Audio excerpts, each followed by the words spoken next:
What's up, wrestling card collectors? Welcome to a special live edition of WTC TV. We're doing something a little bit different where we're going to be talking about, I guess, the 1 year anniversary of when we started to, relaunch it. Chuckster, what do you think?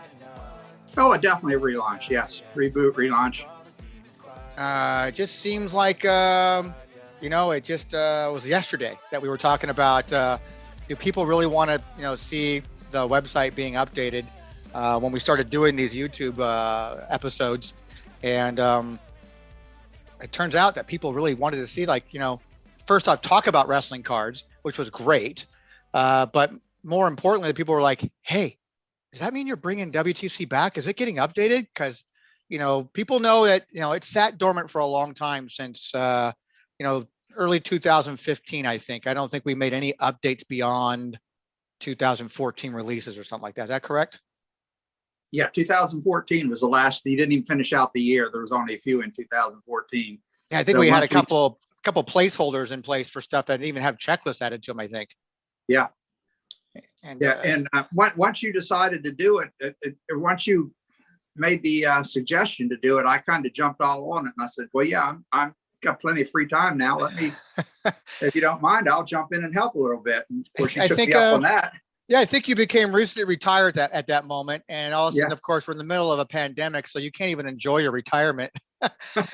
And this was enjoyment. I'll tell you what, this was my passion for years, and this was just the perfect opportunity for me to get back in to keep my mind busy. Yeah, I mean, so here we go. We launch a quick little YouTube channel here, just to, as I've said publicly before, I pretty much did it for three things. Two were personal, and one was just for the hobby itself. One being that for the hobby was to see if it was worth even having a channel devoted to talking about wrestling cards. And at the time, I didn't know of any other channel that was doing anything about wrestling cards, pretty much exclusively, other than Zan's Wrestling with Cards, which I was like, this is so cool. He's got a channel devoted to something that I'm really passionate about. Maybe I should try something as well. And of course, through all of this stuff, that's how Zan and I became friends and started doing our Wrestling with Cards. So recommend you guys subscribe and follow all those. Just do something for that. And then the two personal reasons were for me to get over my fear of being in front of a camera, and to help with my speech, because I'm a very fast talker. And this kind of gave me a forum to, think about what I'm going to say before I say that kind of thing, even though I still get caught up in the moment sometimes. So, but I think it's helped for all those things.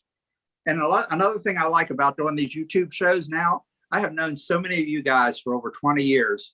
And I have never met you or seen you. I didn't know what any of you looked like. This has given me a chance to reach out, see who I'm working with, see who I'm talking to and trading with. And so it's been really fun. I've gotten to make a lot of good friends since we started doing this. And I've gotten pretty popular thanks to your program. Well, people need to know who Chuckster is, man. I mean, you've been a big part of WTC since day one, pretty much. Hell, even before it was WTC, you were part of the Collect era. And I was there's a lot of people who subscriber. I think you probably were. I mean, I think you probably were. It was a dumb thing to start, I think, of trying to create a subscription based type of website. I understand why I wanted to do it back then, trying to capitalize on actual publications and like, hey, let's make an online version of a publication you have to pay for. And it just, it didn't work out very well. But, before we were WTC, we were Collect, and Collect was wrestling. Also, it was Playboy, Buffy trading cards. Here I was in my infinite wisdom there, thinking that Buffy would just go on forever and never have to worry about, just like Star Wars and wrestling, and then Star Wars, of course, the other one, and using an old, I'm not sure if it was a GeoCities account or an Angel Fire account. Might have been GeoCities. Mm-hmm. Yeah, and then using that, and then really trying to teach myself HTML and using programs like Firecracker, to take an image, a 4-card spread image, and making each one a link to its own section of the website. And I saw that wrestling was probably the most popular one. We got emails from people always talking about wrestling cards. No one ever talked about the other stuff. And I thought that was my biggest passion anyways, and what I collected longer than anything else. And so it kind of scrapped the whole other three things and just kind of make it focused about wrestling cards, which then of course became wrestlingtradingcards.com. And then trying to get the domain name was a real big pain in the ass in the beginning too, because at the time, it was shortly, not too long after 9/11 had happened. And still, even the year or two after that tragedy, I wanted to buy WTC.com. And I wasn't allowed to, because it was related to World Trade Center. So you couldn't buy anything that made any kind of reference or related to World Trade Center. So I ended up just buying the domain for the whole name, wrestlingtradingcards.com. And it turned out to be the right thing. So it seemed to work out. Because unless you were a really big fan and a follower, a lot of people with scrolling through might not know what WTC was and just scroll right past it. You got collectors, they see wrestling trading cards, you're going to click on it.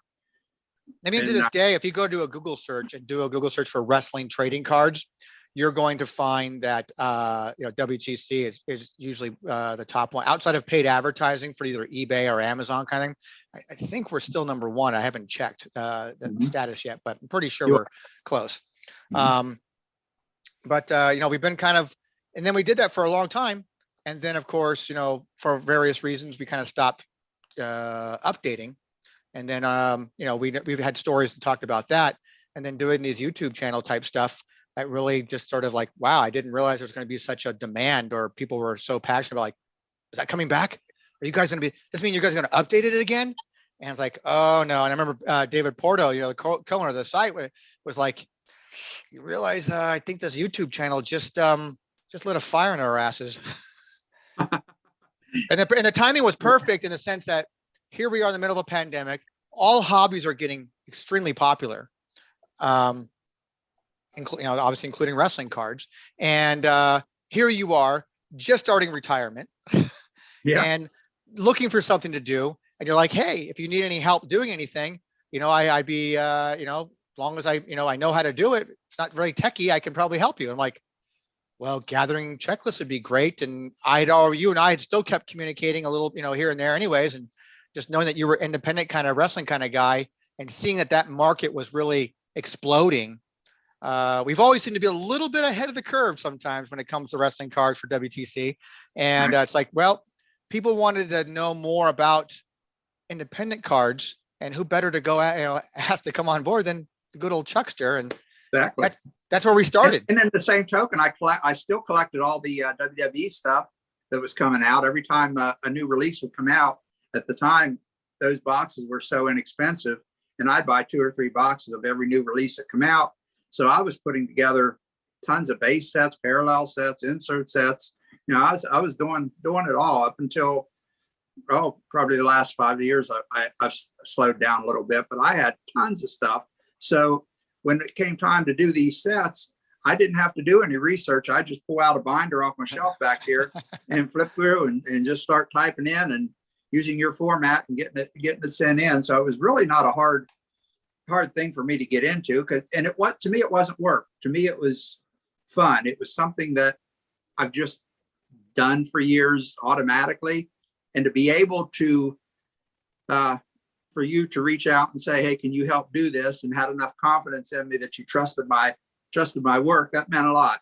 And I mean, let's discuss a little bit.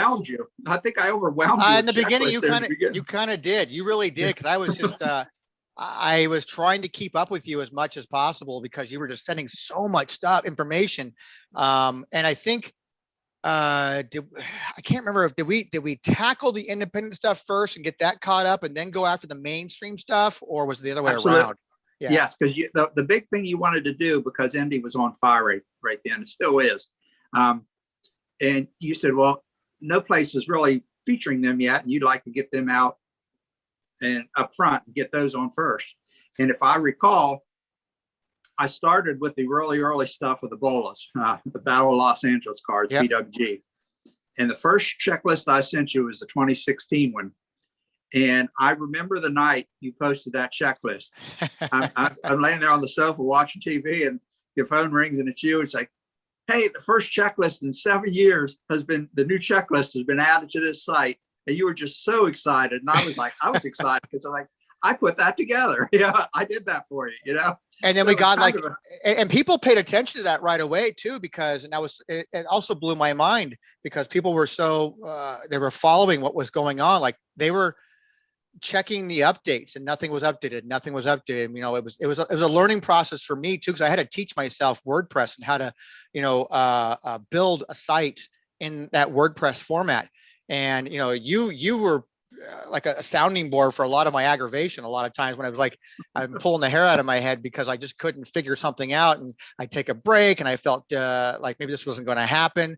And, you're like, just take a break. It doesn't have to be done overnight, man. We've waited 7 years. What's another day or two, like exactly, and getting that thing done. And then, then posting it, and then seeing somebody had either tweeted or somebody had posted saying, I've been checking that site every day almost for 7 years at a habit. And you cannot, something about like they couldn't believe it was unreal to them, or they couldn't believe, they were so happy to see that a checklist had finally been updated after 7 years, that this was real. It was happening. We were bringing it back to what it was. And I know that there was this huge gap in between time, but, bringing the checklist back seemed to like please a lot of people, I hope. And getting that one message from one person saying, I'm so thankful to see that, made it all that aggravation worth it. Absolutely.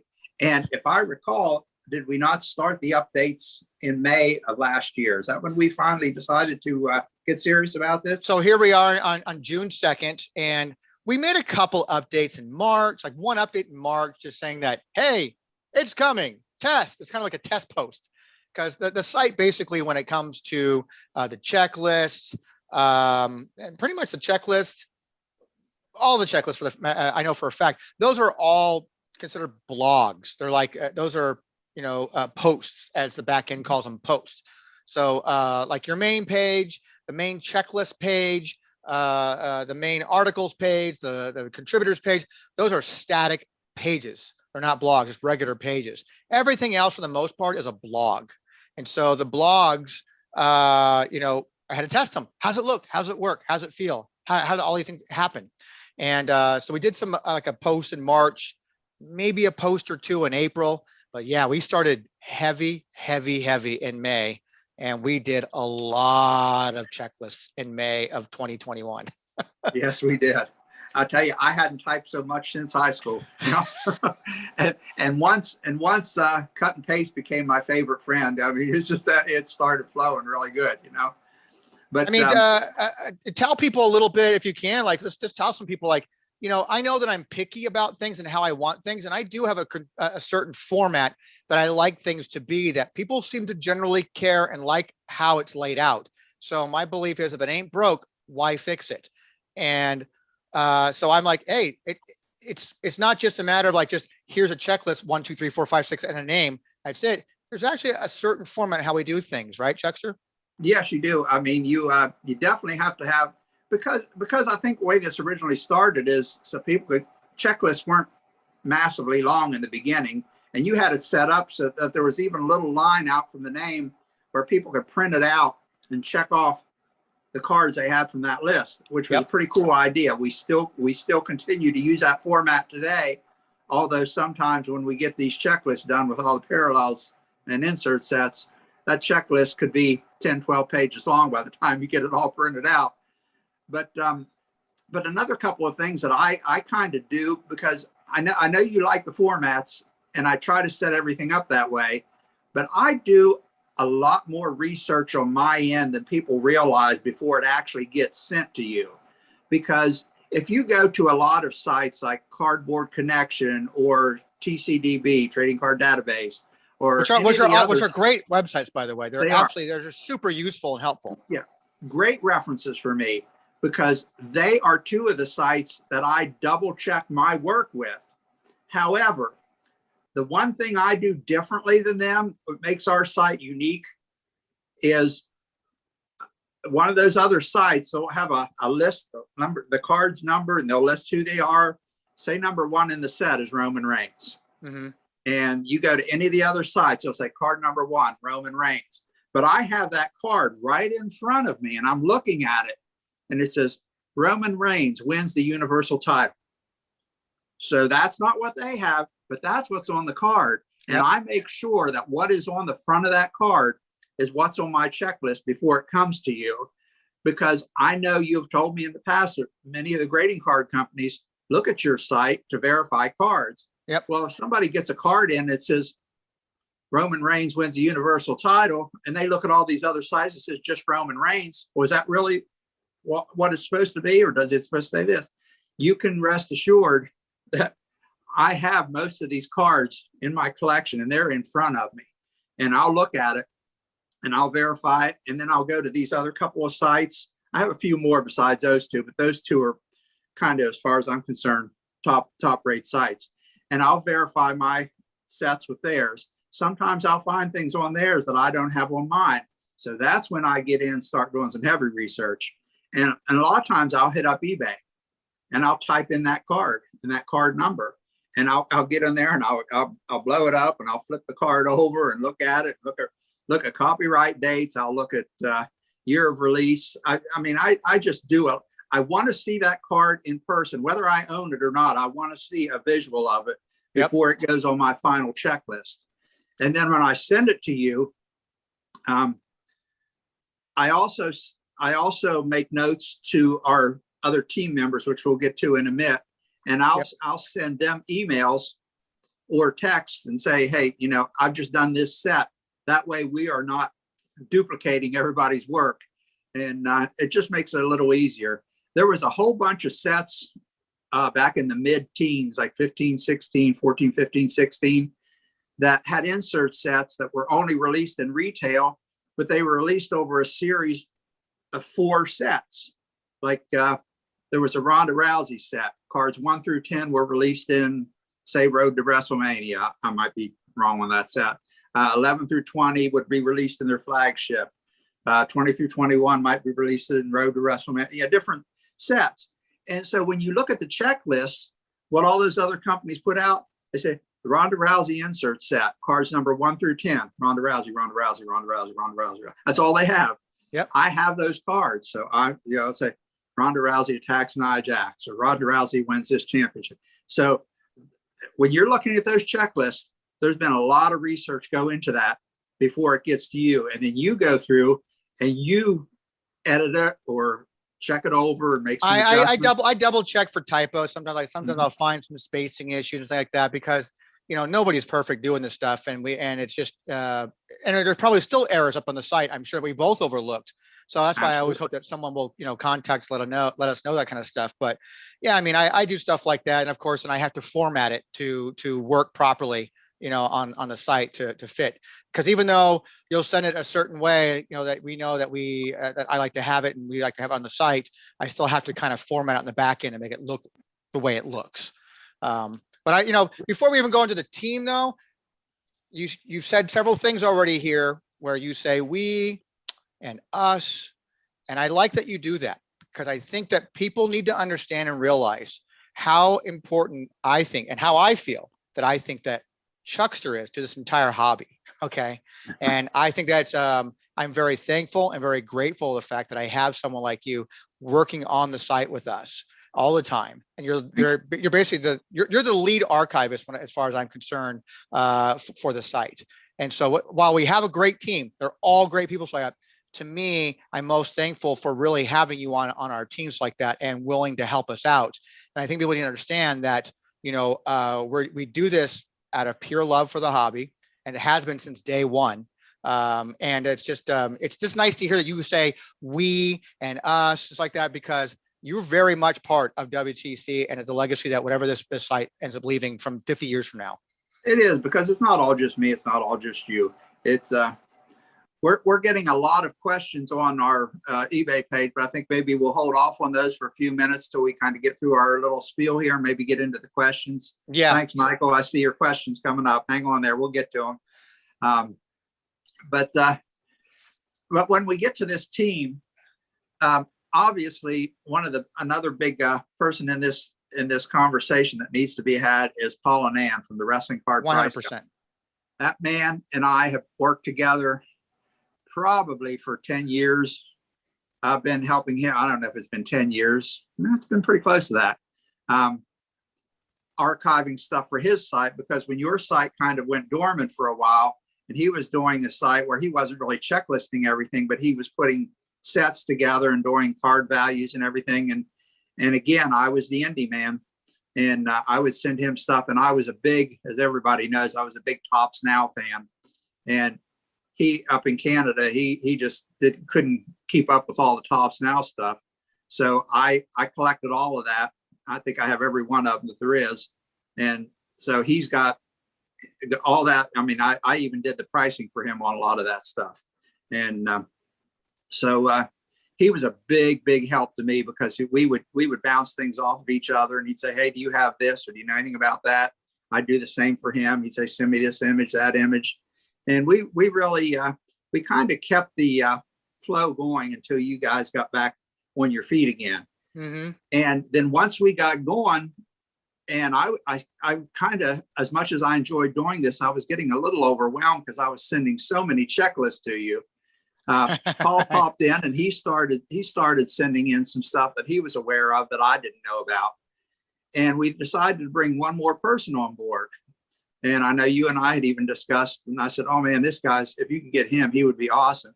And a guy by the name of Armand, I can't pronounce it. I'm sorry, Armand. Armand, yes, I have a really tough name with that's pronouncing the name. But he is so good at the indie stuff that I kind of am too. So it was really good bouncing things off of him, and he would know a set was coming out 10 times faster than I did. You know, I mean, it's almost like he works for the companies. It's like that. Like they kind of, like all these places have to go through Armand to like say, hey, we're going to do this. You okay with that? Yeah. Okay. And then he announces it before anybody else even knows. Exactly. And he has been such big help to me. And whenever he gets a set together, he'll send me the checklist. Hey, I just sent this to Tony. That way I know not to duplicate it. It's just been really fun working with him and Paul. Well, speaking of, I think we have a surprise visitor right now. It's like that. Bring in that surprise visitor. That would be pretty awesome. Look who is joining us. This is amazing. We're getting the team together. I love it. What's going on, Mr. Price Guide? Am I here? Mr. Paul. Did someone call my name? Someone, yeah, your name was. I wasn't supposed to tell you, Chuck. Tony wanted to keep it a surprise for you. Yeah. All right, cool. we were texting about GCW half an hour ago. I was going to say, I'll see you shortly. I thought, oh no, better keep it quiet. First off, fellas, congratulations. It's been a year, huh? Been a year, yeah. You guys have done a heck of a job. I don't. You shouldn't say you guys. You should say we have. We guys. You're a big part of this team, sir. We were just throwing out the kudos. Square for our last guy, but I think that image would probably be blank for the rest of the time, because we just can't pin him down. He's a mystery man, isn't he? He's just a mystery man. He is. I hope that someday that when we're especially we're all back east like that someday we just meet him. Just to say we'll take a picture with him, and we'll make sure we'll put a bag over his head or something as a mystery guy or something. Well, Anthony put him on the Hall of Fame page, but no image. Yeah. Right? Yeah. And he calls him the mystery man. He says, we don't know who he is, but he's the first guy at every indie event to get to find out about every indie release. He's out there getting signatures, and he must have a heck of a collection by now. Oh, and yeah. He's kind of like the mystery man, not only on our team, but in the hobby. Yeah, no, it's we communicate. Like I communicate with Armand fairly regularly, but never seen the guy. As a team, like that, yeah. As a team, yeah, he throws in quite a bit of information for us. You know what? I never saw Grim either face to face. Did you? Nor have I. I never saw him, but I did speak to him many times on the phone. Sure. We didn't have this back then, so it wasn't quite the same thing. And I didn't see Anthony face to face until one of your videos, even though we've been communicating forever and ever.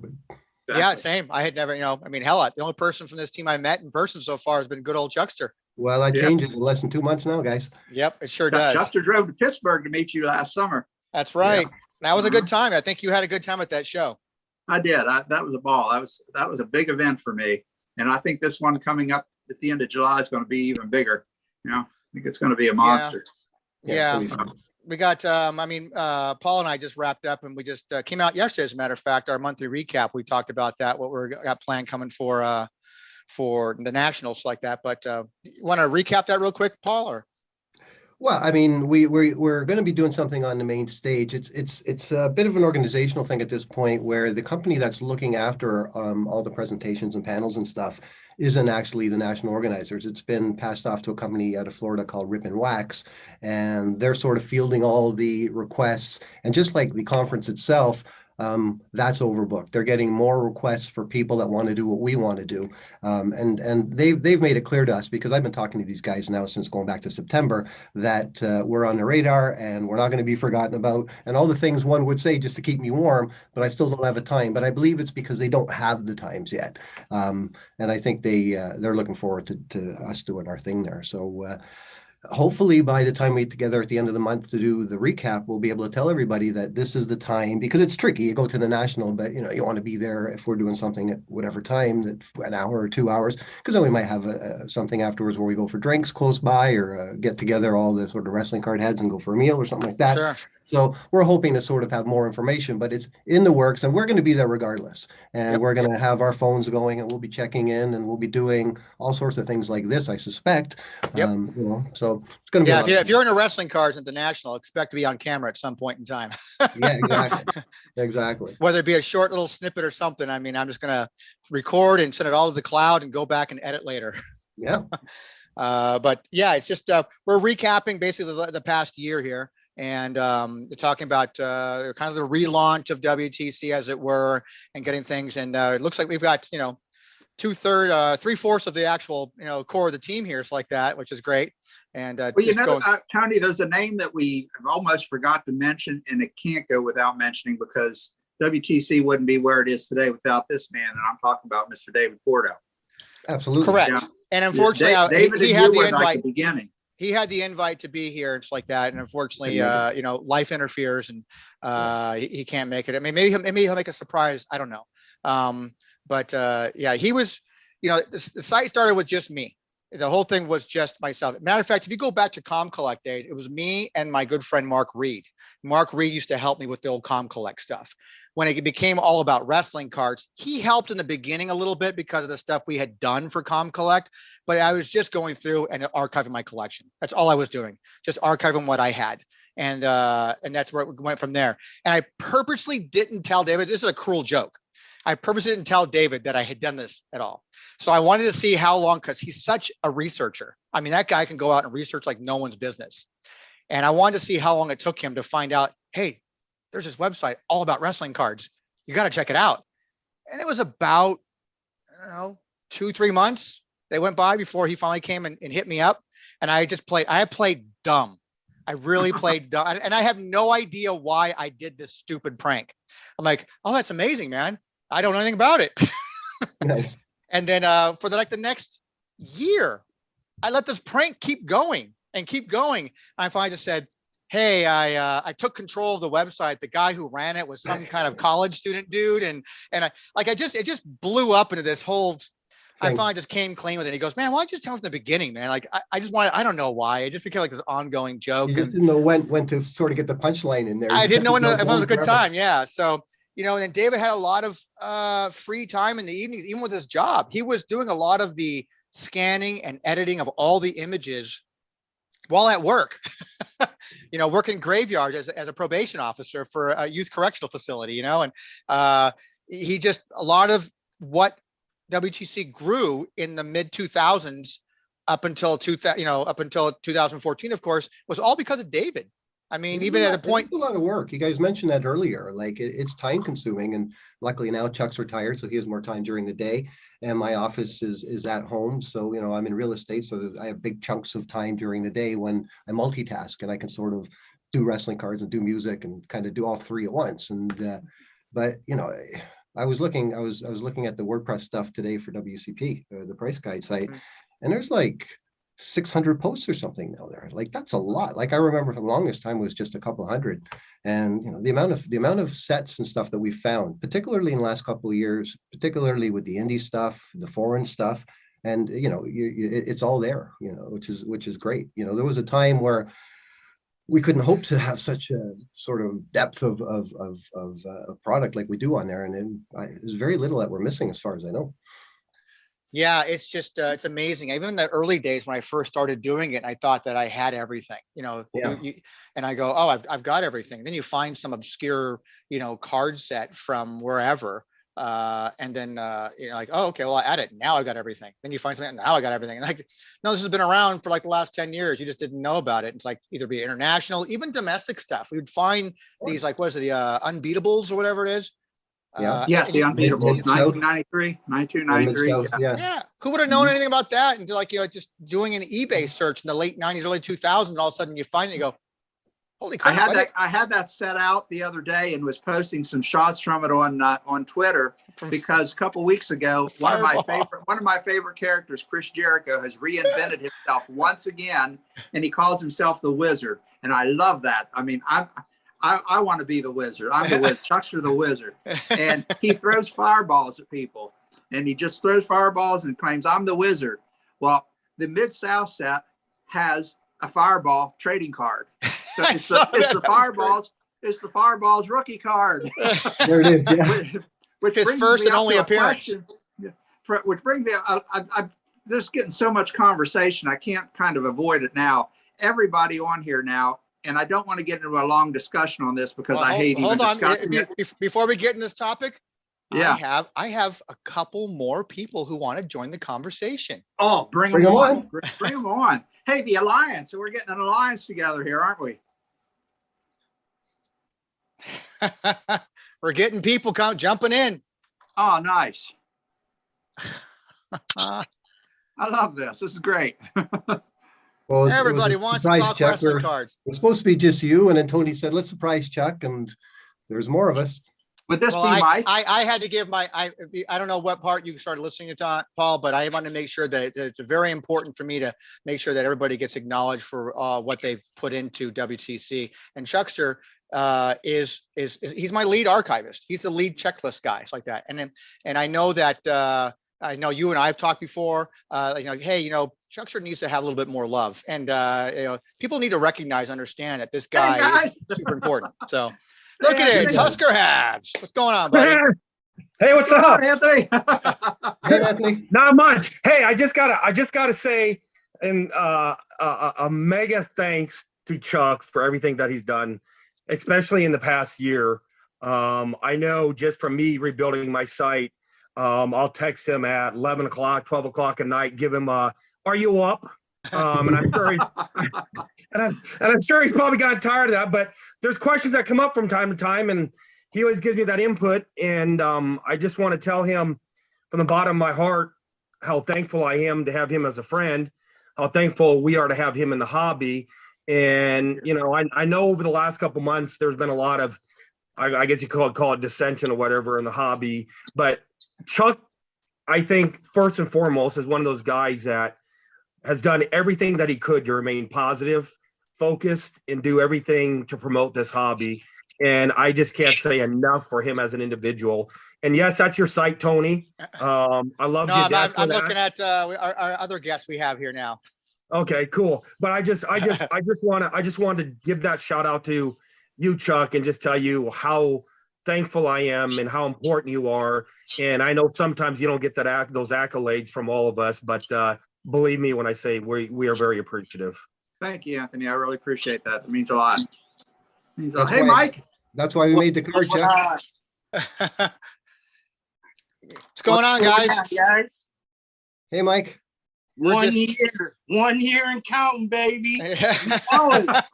Well, technically, if you want to be technical about it, December 2nd of this year will be our 20th anniversary of WTC being in existence. As WTC. If you want to be technical about it and go back to when it was ComCollect, you're talking like 1998, 99. So what you're saying, Tony, is that's kind of like the rookie card question that came into play today on Twitter. Is the original name for you the rookie image, or is WTC name the rookie image for you? Well, it depends on what character you want to go by. I have a Collect business card. I was looking for it, but I had a Tony Vella Collect business card. You do have one, huh? Well, I don't know where it is, but I remember it because it was on my pegboard for years. And it was back in the day when Tony Vella was the raw deal man, but you're also doing Playboy cards. I think Star Wars was the three. Star Wars and Buffy the Vampire Slayer. Yeah, Buffy. Yep. That's what it was. I thought that those four genres ruled the world. So that's sort of the rookie version of WTC. Was there any autographs in the Buffy products? Yes, there was from season one, number one. And matter of fact, season one, it was collated as they were 10-box cases. 3 of those boxes would have autographs in it, in those 10-box cases. And you can get anywhere from Josh Whedon, Allison Hannigan, who played Willow, David Borean, whatever played. The only person who never signed through the entire Inkworks run was Sarah Michelle Gellar. She never signed until years later. That's the one. That's the one card that I was wondering if they ever. Well, had one I take that back. Her and Seth, what's his face? Seth. Oh, Seth, I know exactly who you're talking about. I can picture the guy. from Robot Chicken. Yeah. Seth Green. I love that's him. it. Yeah. He never signed for Buffy either. Yeah. But every other cast member did. I have to show you the special card that I got in the mail the other day. Hey, me That's too. pretty cool. I was Awesome. gonna bring that up later. I got Inscription, one. baby. Inscription. Right. The first rookie card. I got an It's only inscription, rookie baby. card. You got is that oh And wow, I thank that's only Paul inscription. Yep. And Chris Smith. Okay, so when we for price that one, working together that's to the put money this card right there. awesome card together for me. Chris is online watching us right now. He just called me a wizard, so I'm tickled to death with that. Thank you, Chris. Yeah, that's the Chuck's official Awesome rookie job, card by there. the way. Awesome job, by the way, Chris, on those cards. Thanks again, to you and Adrian. People are really digging them. So far, so good.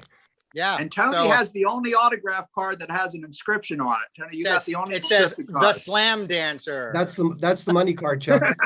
Yeah. That's it. That's the one of one. It is. All right, guys. Hey, Mike. Quick question for you then. I didn't ask you when I had you on as a guest once before. When did you first discover WTC? Honestly, right when I started getting into the depths of the Twitter wrestling card world, you know what I'm saying? Matter of fact, the first person I ever encountered was that Armand, the one that works with you guys on the site. Yep. And I'll tell you what, this dude had, when I tell you, I still to this day don't know anybody who has more plethora of knowledge on any cards than this dude. And here's the craziest part. You guys said you never seen Armand. Listen, I live in Buffalo. I live in the same city as him, and I've never seen this dude. Talk to him all the time. Didn't you guys go Didn't you guys go to a same event one time and you guys And you still didn't see him? Why did you say nothing? We're at the same event multiple times, and he's never came up to me and said a word. I think Anthony has him actually properly displayed on his Hall of Fame page as like the mystery man. Just a blank screen. Yeah. He really is, man. It's wild because I'm like, bro, we were like, he goes, I was like, you're probably standing 10 feet from me. You couldn't, now mind you, this is an indie show, right? We're in a bingo hall. This ain't a big place. You couldn't come over. He goes, I'm just a shy dude. He goes, I'll make it a point to man up next time. He probably walked right by you and like bumped you a little bit and said, excuse me, and you didn't even realize it. Probably, man. And I'm the loud guy at the end. I'm the back guy, so you're a loud guy. You're a loud guy here. I got headphones on. I can still hear you from all the way. That's free, brother. Hey, Yo, real Chester. quick though, pipe bomb for everybody watching. Check this out. Everybody knows how these Revolution boxes are gonna be coming out tomorrow. Yep. They're 150 everywhere, right? I forgot. You got a special announcement. I forgot about that.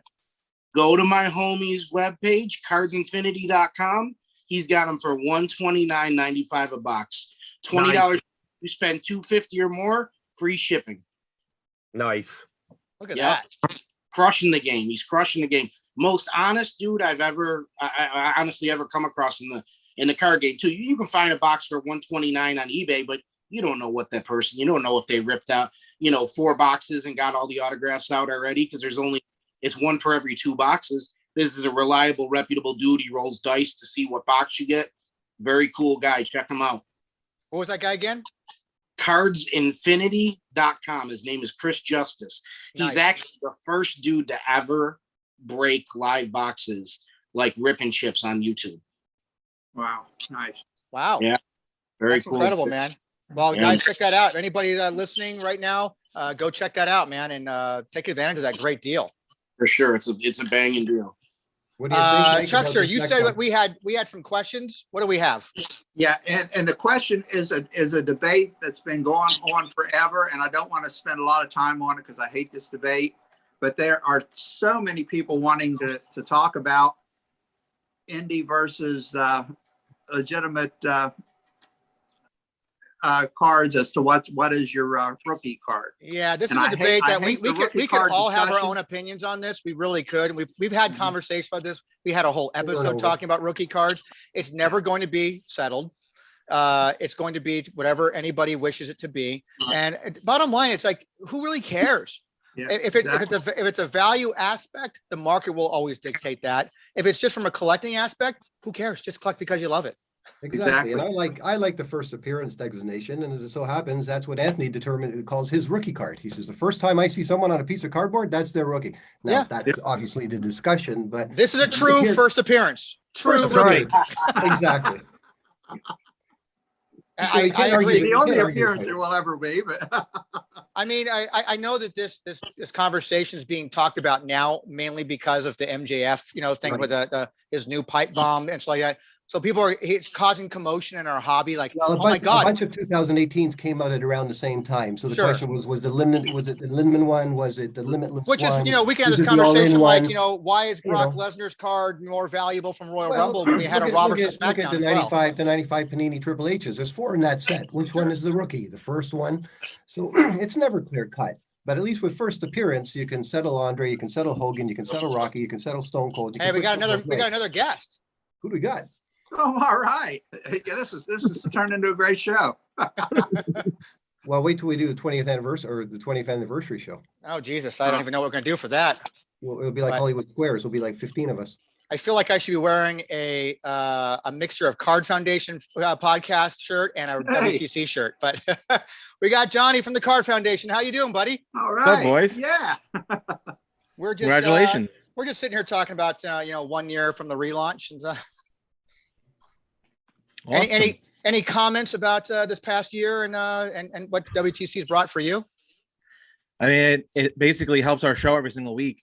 It's the website we use to get all our notes together for our rookie talk segment and to basically look up all the checklist stuff. I mean, I'm on that website 2 to 3 days a week minimum. So Thank I know you. Anthony is. I go check my my analytics every good time. Yeah. I go, oh, Nebraska. I know exactly who that Uh-huh. guy is.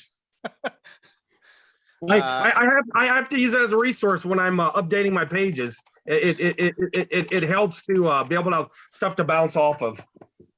It's definitely useful for that, I guess, right? So you came in the right time here, Johnny, because we were just having this discussion. I don't think we're going to do much on it because the topic right now on Twitter is about talking about rookie cards again. It's just a conversation that gets beaten to death, and no one seems to really have the end all be all answer. But the MJF stuff just became a big topic again, it's like that. And what are your thoughts, man? Like quickly, what are your thoughts on that? on his current situation, Just rookie talk in general. You guys have a whole segment on your show devoted every single week talking about rookie talk. the indie cards are his rookies. I mean, it's hard to deny that at this point. You're somebody who was definitely anti-indie from the beginning of the rookie talk stuff. In the beginning, yeah, it was hard for me to kind of discern, the different cards and like the different indie promotions that were printing them and what could be deemed as legitimate. Basically that anyone could technically print a card for their promotion, put it out, and have it be legitimized by the community. So in the beginning, it was kind of hard to wrap my head around that, because in other sports and other aspects of the hobby, you don't really see that. You don't see rookie cards from minor league teams in baseball as the rookie card for a particular player. But as kind of the conversation kept going and we started interacting with a lot more people, I mean, it's hard to deny it. I mean, also look at the market. You know, the pricing of a lot of these cards are through the roof, and a lot. But of does times, value necessarily determine, oh, because it's high price, it must be a rookie then? well, not necessarily what the rookie is, but what the rookie that people want. So like the market would dictate the, you know, in terms of how high the price is. In my opinion, at least. I guess. I mean, I think wrestling is such a different beast from other sports. Yeah. I think I just think the rookie term should be banned abolished. from all wrestling talk. I love the first appearances. I love the I first do too. appearance. Right. That's Great. probably I a just think better that's It's name. a Yeah. little safer. That's all. You And, know, and what we I have a also date that like we can about the Indy hang our cards hat on. is, although you're getting a lot of first appearances of stars that are big now,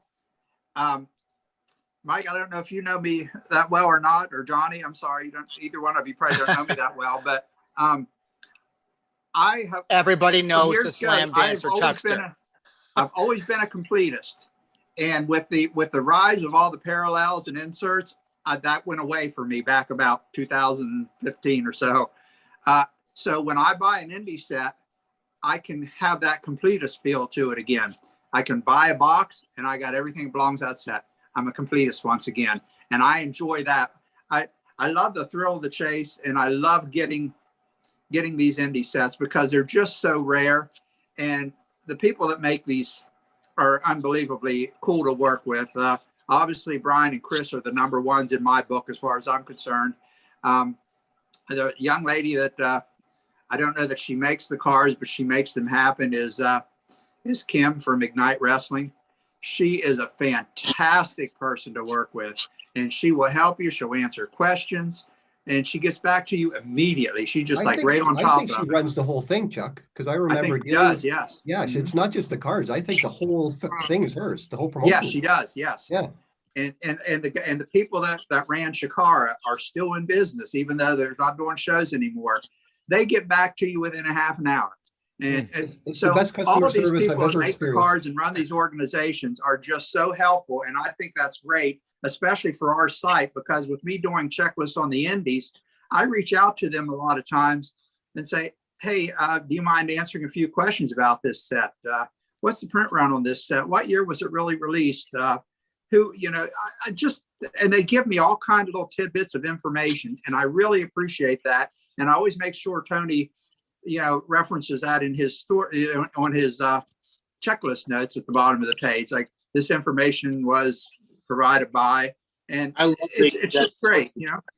What's I that, love Mike? put the print run numbers in for the indie sets, like on your site. Like, I love that because people don't really realize how limited some of these sets really were. When you look at like All In, and like, you know, like you were saying about the rookie debate, right? And people were talking earlier and they're saying this is his definitive card, MJS definitive card. Well, no, that's the card that you're going to see more of because there was 2,500 of those all things. in made. Whereas the Limitless, we don't even know how many were made of them. And We're then we speculating know, like maybe 20 sets total, probably. right, and then we know that the AAW had 150 sets made. So like, where does it end? I mean, you got AJ Styles, who has a 2016 WWE card with a rookie logo on it. Okay, but he's had TNA cards. Like, where does it end? Like, it's just like you say, the market's going to dictate. And you know what? Let people buy what they want. If you think it's a rookie card, first card, it's by Upper Deck, fine. You know, that's what you do. AJ Styles also has a indie card from IPW. A lot of people might not realize. Exactly. That's true. I'm sure You know, he did. and the thing that I'd like to throw out there in regards to these indie cards, what I think is much different about these compared to, say, minor league baseball cards is a lot of pro indie division wrestling. They do everything they can to market their product, but they don't get the love, say, like the Omaha Storm Chasers do, which is the AAA affiliate of Kansas City Royals. You don't see a lot of people out there knowing a lot about these indie circuits that are hungry to produce a quality product. I love these indie cards, and the main reason why I love them so much is because I know a lot of that money from those products goes back to the wrestlers or goes back to those indie circuits. And to me, do you want just WWE? That's it? Or do you want WWE, AEW, Impact, Limitless, and I could go on and on with all these other indie names. To me, the more wrestling you have out there, the better. And why not have the opportunity to get all these cards? And I think the biggest problem that you have right now with some of the people that I saw on Twitter today that even I was arguing with, a lot of them are upset about the MJF card because guess what? Those cards that came out in 2018, most people didn't pay attention to. They didn't care about. Now they're super hot, and the amount of money you're gonna have to pay to get some of those is astronomical. And I think some people are kind of upset that, hey, I may never get to own that card. But you know what? The indie circuit is the way it is, and I just think it touches a segment of our hobby that other like minor divisions in the other sports will never do. I'll take it a step further than that. I'll say I will equate to that and say that I look at WWE and AEW now would be basically the Yankees and the Dodgers, these high payrolls. Sure. Everybody else is just all smaller, not very big market teams. Right. And so pick your team. If you want to collect, Limitless, collect Limitless. You want to collect the Dodgers, go collect, WWE. You want to collect, whatever. Right. So you have a guy who wrestles for WWE. They sell so many T-shirts. He gets a cut of that. What about the guy that's down in Missouri Wrestling Revival? At least that guy's getting a few bucks for the cards that were made of him that promoted his wrestling indie circuit. I think they're great. And I think a lot of people need to understand, especially going forward in wrestling cards, that when you get a chance to buy these indie sets, buy them.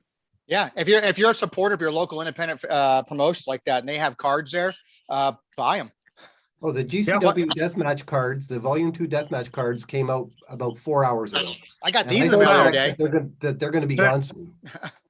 If they're not already, I think they might be sold out now, to be honest with you. Yeah, and that's well, it. Paul, We you won't and I see have them a again. set. We've already got a still- set coming.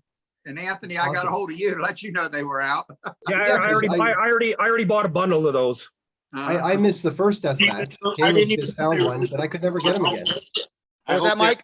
I hope they're good when I get off of this because I didn't even know they released. Well, Yeah, the good thing about these new GCW cards is if you're just a trading card purist like I am, they appear to almost look like 1989 Pro Set cards, and I think they're absolutely gorgeous.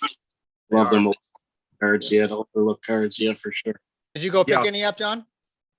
Pardon? I actually I'm same as Mike. I didn't know they were out. Yeah. So- You've been off social I had- media today? Everybody was texting me, and I had already ordered. Beverage was texting me, and I appreciate everybody reaching out to let me know. Oh, I'm surprised Mystery Man Armand didn't tell you last week. No, he's probably got his already. He probably does, and they're Yeah, already he's probably signed got too. his already, and half of them And are signed. Armand's got everybody in the set signed already. They came Yeah, to him probably. in the sealed pack signed. That's right. Yeah. Man, That's People are incredible, asking man. Online now, we got a guy by the name of Thomas asking if he thinks this new, the new set coming out tomorrow, is it going to be successful or is it going to tank? Mike, what do you say? You got Prism spot on. So my thing with Revolution is okay, and I just saw a tweet prior to coming on here. Somebody has a retail pack already. Now, Revolution in basketball has never been a retail product. They've never released retail. It's been a hobby only product. My thing with this is I feel like it's just going to be like Prism, man. It's going to start out. Print. Yep, that's it, man. Print. The fact that they're making retail product out of this and they never have before, just alone shows you like what we talked about when I was on the show about just till the printers break, man. They know they lost this license. Fuck it. We're milking this cow. We're milking it. We're taking everything we can. And that's super disappointing. Now here's the deal though. At $129 a box, okay, which is Buy what it. I got two Buy it. boxes for, you can get some monster pulls out of there, and you're not going to break your bank like you did with Prism. You're not going to be miserable that you spent $900 on a box and got nothing. You know what I'm saying? This is a more reasonable priced product. So I feel like as far as breaking goes, for all of us collectors that didn't want to break Prism because it was just worried about taking baths, which I don't blame them. I mean, this is going to be a lot better product to break. And I think it will be more successful because of that. And the print runs on some of these cards, man. Wait till you see what some of these parallels they got look like. They are incredible, man. They are out of this world looking. You got something to say, Johnny? I feel the same exact way. I'm definitely a little ahead. disappointed that they're doing retail. I felt like if they kept strictly hobby, it would have made it do a little bit better. People would have been chasing that, and it wouldn't have been like Prism, where Prism came out as hobby first, super hot. Then when the blasters started infiltrating everywhere, I mean, and the fact that the blasters weren't really producing a lot of big hits, that was the biggest problem. Then it started to trickle off a little bit. But I agree, though. I think it's a great product. I'm excited to rip something that's cheap, that's not cheap, but more affordable than Prism. The cards are beautiful. Set collectors will have a good time with this, putting together the full set and going after the inserts, and there's a die cut insert. The autograph checklist is great if you happen to pull one. Yes. So I think it's good for the wrestling card hobby. It'll bring it back a little bit more for the people like us, the actual collectors of this stuff. And I love the design on them, and the color just pops and makes it look so good. The backgrounds on these cards are what really excites me about this set. Takes me back to my childhood days of some of those sets that were just really colorful, and I'm just kind of looking forward to that. Yeah. Yep. And the thing is too, with this stuff is I actually put a picture up. There's a Warrior card. It looks incredible. I put it on Twitter. I saw that. It's incredible. Like, it pops with like his outfit and his just the way the Warrior was. But like you said, the checklist and the fact that you can spend, so you can buy a box for basically the same price as what you were paying for one pack of Prism Hobby when Prism just dropped, right? You can buy a whole box. You're going to get 2 to 3 numbered cards out of this box with a chance at an autograph. Yep. Okay. This is going to sell way better than Prism did. And honestly, as far as holding value, it's the same thing. No matter what product you get, no matter what sport, whatever the case may be, lower numbered stuff is going to hold its value if it's not printed as much like Topps Chrome wasn't. But again, base sets, any base sets with Panini coming out that isn't immaculate, which every base card is numbered, or National Treasures, is just going to be, in my opinion, just a $20 set, if that. This set doesn't come with built-in people, right? Like the Prism guys, this set doesn't come with like an outside group that sort of jumps onto Prism at the beginning. Correct. It's going to be more respectable. Right. And you talk to collectors, it's going to be more of a collector kind of thing, because in Prism we saw a lot of people from outside the wrestling hobby jumping on board. And, correct. They're not going to do that. I would interject on Revolution, just from the basketball that I've done. The color formats and the way they do things, it makes a whole set in plastic pages. It's going to be the same for the wrestling, enjoyable to look at.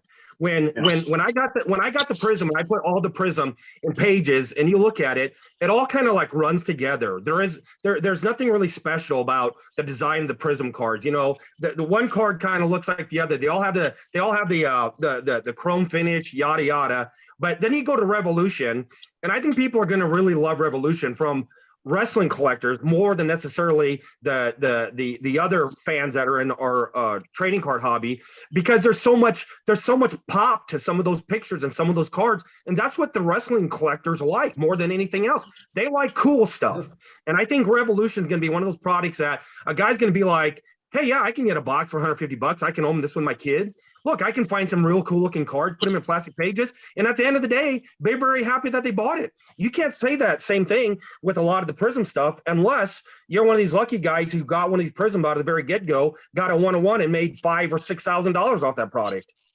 Right. Or unless you're someone like me who just goes, I don't care. I'm just getting all the different colors of Dexter Loomis. Yeah, exactly. Exactly. But imagine all the different colors you're going to get with Revolution if he was still with WWE and he had a card in there. I know, but he doesn't. He's not there anymore. I have no interest. You would have got so many cool looking cards just from the different color formats that they use for Revolution. And me personally, the set that I'm looking more forward to more than Prism is Select. I cannot wait till I find out that they're finally dropping a Select product, because I always liked Select back in the early baseball card days. And then when they came back with this Select being like a premium for Panini and the more modern days, I cannot wait for the Select WWE product to come out. I think that's going to be amazing. I mean, it's And we different got a stuff new for different folks, AEW man. set coming out not too long in the future too, don't we? Spectrum. A what? Spectrum, don't we have AEW Spectrum coming out Yeah. soon? When's that July, hitting? I think. Hopefully this month or and maybe now that's early what next I'm month. looking forward to. I think Yeah, it's that's, early that's July now is what they're saying for Spectrum. I believe it was pushed Upper back. Deck Yeah. makes such incredible looking cards. I mean, their hockey cards are like just incredible. I mean, some of the sets they make, I cannot wait for Spectrum to see what some of these cards look like. They're going to be absolutely. I feel like some of them are going to be like breathtaking, like because they got that all white with the on card autograph kind, thick stock type cards. They're just beautiful. Upper Deck just makes a beautiful card. I've been an I- AEW I tell you fanboy another since their very product- first show, and their first set of cards. Tony will tell you, I was waiting on that a year in advance. I mean, I just kept waiting, and I ended up getting like 7 or 8 hobby boxes of that. I put together like 3 parallels. I put together all the inserts. I just love that set, so I can't imagine what Spectrum's going to do to my bank account because I'm just such a big fan of the AEW product. I tell you, a cheap product that I hope comes out for collectors is, and I'd love to see it, is WWE Don Ross. I think it'd be cool to have a Don Ross product with WWE. Have the first 25 cards like the baseball was with rated rookies. You could have all those nickname cards like they do in baseball and the other sports for the different wrestlers. Man, they could really do a fun product with something really affordable for a lot of people that you could break a bunch and just have some real fun. So if the people at Panini are hearing me, please put something like Don Ross in your lineup before you lose your license, because I think that'd be a phenomenal product to have out there for collectors. Hey, Johnny, knowing you guys got your guys' ears to the ground there on that kind of stuff. With the Panini stuff, they did talk about before, and we had someone on talking about this before. There's only at least two products that they put out that are specific only for WWE, correct? I believe that's correct. Yep. Yeah. So we don't even know what they are yet. So No. this is not going to be part of their normal line of stuff, their Prism and other things. It's going to be something completely unique and done just for WWE. Yeah, and I think they're trying to do that more with all of their products. So I know that UFC kind of followed a similar path where they didn't want it to be like, okay, basketball, football, UFC, wrestling, baseball, everything gets the same, it's Prism, Select, whatever. There's going to be staples, of course, but I don't think every license is going to get the same releases. I think there's going to be unique releases, and I think they're going to be, different kind of marketing ploys for each different license, because they are different. But And what they do would be the tailor reason to do differently. that now? When you have a company that has already lost the license, why go out of your way to design and spend man hours designing something unique for a license you're losing anyways? And just say, you know what, we're going to put out Spectrum, we're going to put out this, we're going to put out that, we're going to put out Chronicles, we're going to put out all these different ones, and just crank it out and be done with the license. So that could be different now that came out. Before they kind of lost this license. I mean, it happened so quick. They got the license, then it was Prism, and then they lost it. So who knows what their plan is now? They could maybe there were rumors that Prism is one and done, that they weren't even going to go back to it next year. I doubt that because of, how well it did. But well, I mean, if you're going to keep printing it, might as well go ahead. Like I said, if the Prism printing machines are still going to be still, not smoking, might as well go ahead and just keep doing until they break down. Like Mike says, man, just going to print that shit until it just, They're fries. gonna print out a lot of cards. Yeah, just there's so Panini's much gonna of it. Keep it going. Well, because we do our monthly recaps every month, and we've already discovered how drastically the prices dropped on just base sets alone, and I still think it's going to even go further for Prism stuff, because there's just so many different variations of getting regular common base cards. But even hobby boxes have gone down too. I mean, I saw some completed sales on eBay recently as low as $500 for a hobby box. That stuff was well into over 1,000. Yep. And there was a time where we thought it couldn't go below 1,000. You remember? And that was Right. what, 3 weeks ago, we were saying, I remember Papa Bear was saying, oh, I don't think it's going to go under 12. Yeah. It's going to go under a G note. I can't go under 8. Oh, wow. 6. Now I know it's and wild. the only guy in this screen right here who knew that you guys are full of shit. It's the guy looking over there in the orange hat. Yeah. I mean, Everything Mike said happened.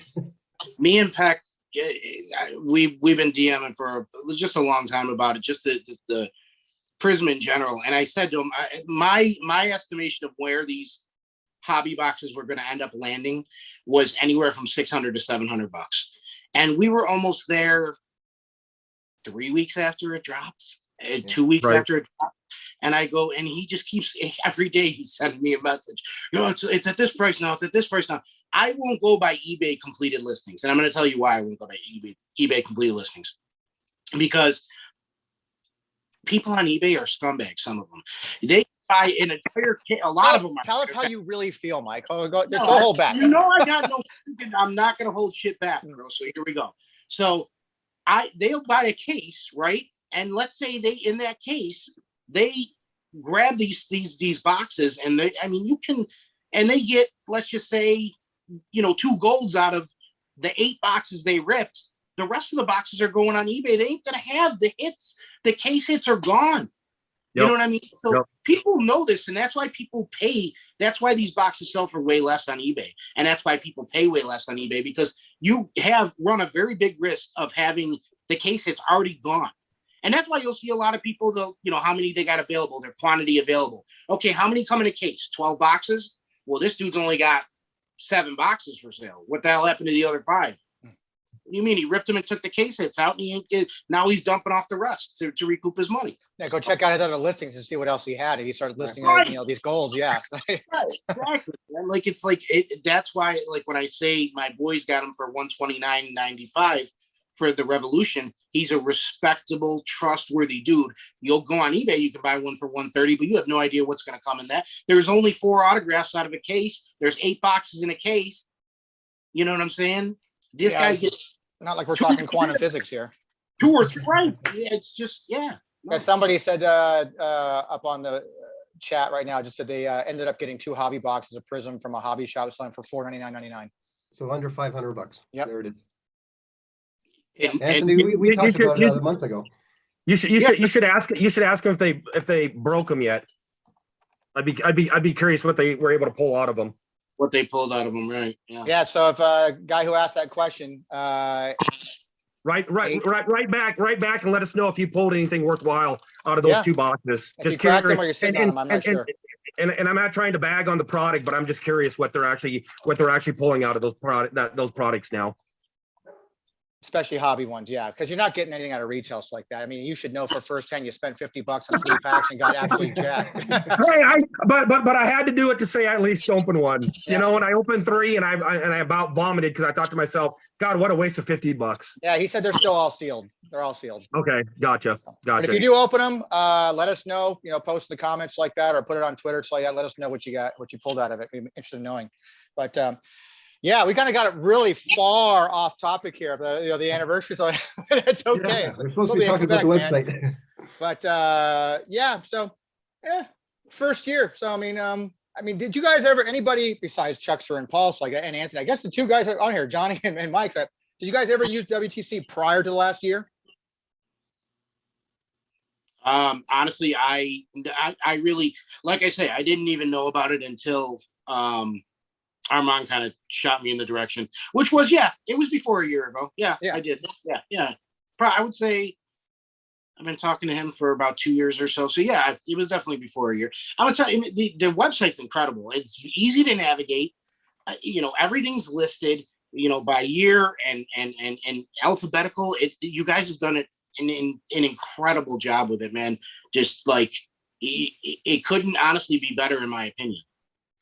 I mean, I know we have other sites like the trading card database, which when we talk about doing the site over again, I started talking to Chuckster and Paul about it. I really had toyed with the idea of just God, do I pay somebody a lot of money to just build a custom database? Because that would have cost thousands and thousands of dollars to do that. But I'm like, I can't see doing that. So the next logical thing was to do, I go, well, I really like the wrestling card price guide.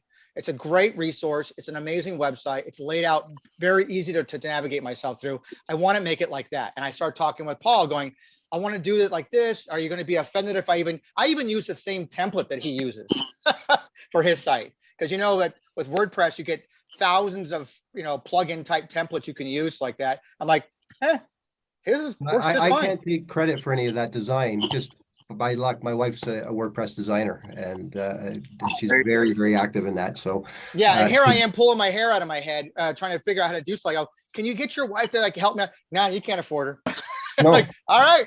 No, I've got to do stuff myself now. If I have a problem, she'll come up, grumble, and fix it. But nothing. If I want something from scratch, I got to figure it out now because she's too busy. Now, there's a feature on WTC that I don't think a lot of people are aware of, and I've tried to get it started, more recognition on it, but I can't seem to get anybody geared towards it. But at the bottom of every checklist page, there is actually a place where you can talk about that set. You can make comments about the checklist. People can reply to it. You know what, Chuck? I've tried Chuck, commenting on some of it, but nobody ever responds. I don't Chuck, think let me tell you people about really that know it's in because there. let me tell you about that, Chuck, because we have the same thing on the wrestling card price guide, and I actually turn it off. And here's why. When we first set up the WordPress things, it's called comments and pings, which allow people to specifically. I was getting so much shit, dirty stuff, nothing relevant at all. That now the first thing I do now when I post something is I get it in the right order date-wise, and I turn that off so that it stays clean. Because you'd have a never-ending stream of comments and things that you don't want to see. Wow. So I don't get that though, because I actually installed a plugin that filters out all that bullshit you stuff. see, I don't have that. Yeah. So anybody who posts anything on there is a legit person posting. It's not some sort of a bot. or some How spam active thing. is it? So Paul, were you getting stuff like buy Sonny's new latest adult video on yours or what? Oh yeah, I just got on TikTok. Tony turned me on to TikTok a couple of weeks ago. He was chatting with someone, and I went and said, "Okay, let's throw on a bunch of flip throughs." And I've never seen so many half-naked women in my. I'm not complaining, but oh, what am I doing? Let's go on TikTok and see who's there. And it's like this is fun. This TikTok business. Yeah, the second you go, well, it's the attention span of a gnat. The second you go and you watch a 15-second clip of some girl jumping around in a bikini and stuff like that, TikTok goes, "You like this? I'll show you more," and just keeps showing you all that all the time. It never ends. And every once in a while, a Zan thing will come in or a wrestling card, and like bring back the chicks, man. Like, forget wrestling cars. I'm gonna start getting into Playboy cars and Penthouse and. And Don't get me started. I segment of have a WTC whole dark history I don't even want to talk about with that stuff. Another segment of WTC I think we really got to touch on is the Japanese sets that we have on there. For the longest time, I was doing some Japanese stuff. I have a lot of sets, but it was really hard to do translations. I couldn't get complete checklists. This past summer, well, I guess it was last fall, I ran into a gentleman on Twitter, Rich Velligan. Yep. Rich has been a fountain of information for WTC for these Japanese cards. Hold on, folks. Hold on. Surprise appearance. Rich? Unbelievable. Hey, man. Hey. Let's see if he actually connects. I was not expecting this. 100% was not expecting this. Holy shit. It's David Porto. Awesome. Hey, David. Hey, Dave. He can't hear us right now. Can you hear us? No, he's connecting. Guys, hold on a second. Oh, there you go. Oh, we heard you. Hear me now? I can hear you now. Okay, there we go. Now I can hear you. What's happening, David? I just got to work. Yay. Just got to work, so I thought I'd stop in real quick, say hi to everybody, and give you guys all a fat congratulations. You guys have worked so hard over the last year to bring WTC back to life. I'm really proud of you guys, and I wish you guys continued success. It's amazing when I look over the site. Thank I you, mean, man. guys, Appreciate you have to that. understand, David's still very much a part of WTC. He's still a co-owner of the site. Life interferes, and we get that. But he's still, when he can have time, we're bringing back images. I discuss things with him when he's available. We talk about what's going on. He gives suggestions. When I was going through the whole original building of the website, going through WordPress, I mean, he was my sounding board a lot of times. If Chuckster wasn't available, because I know he's up late at night, we're in the same time zone.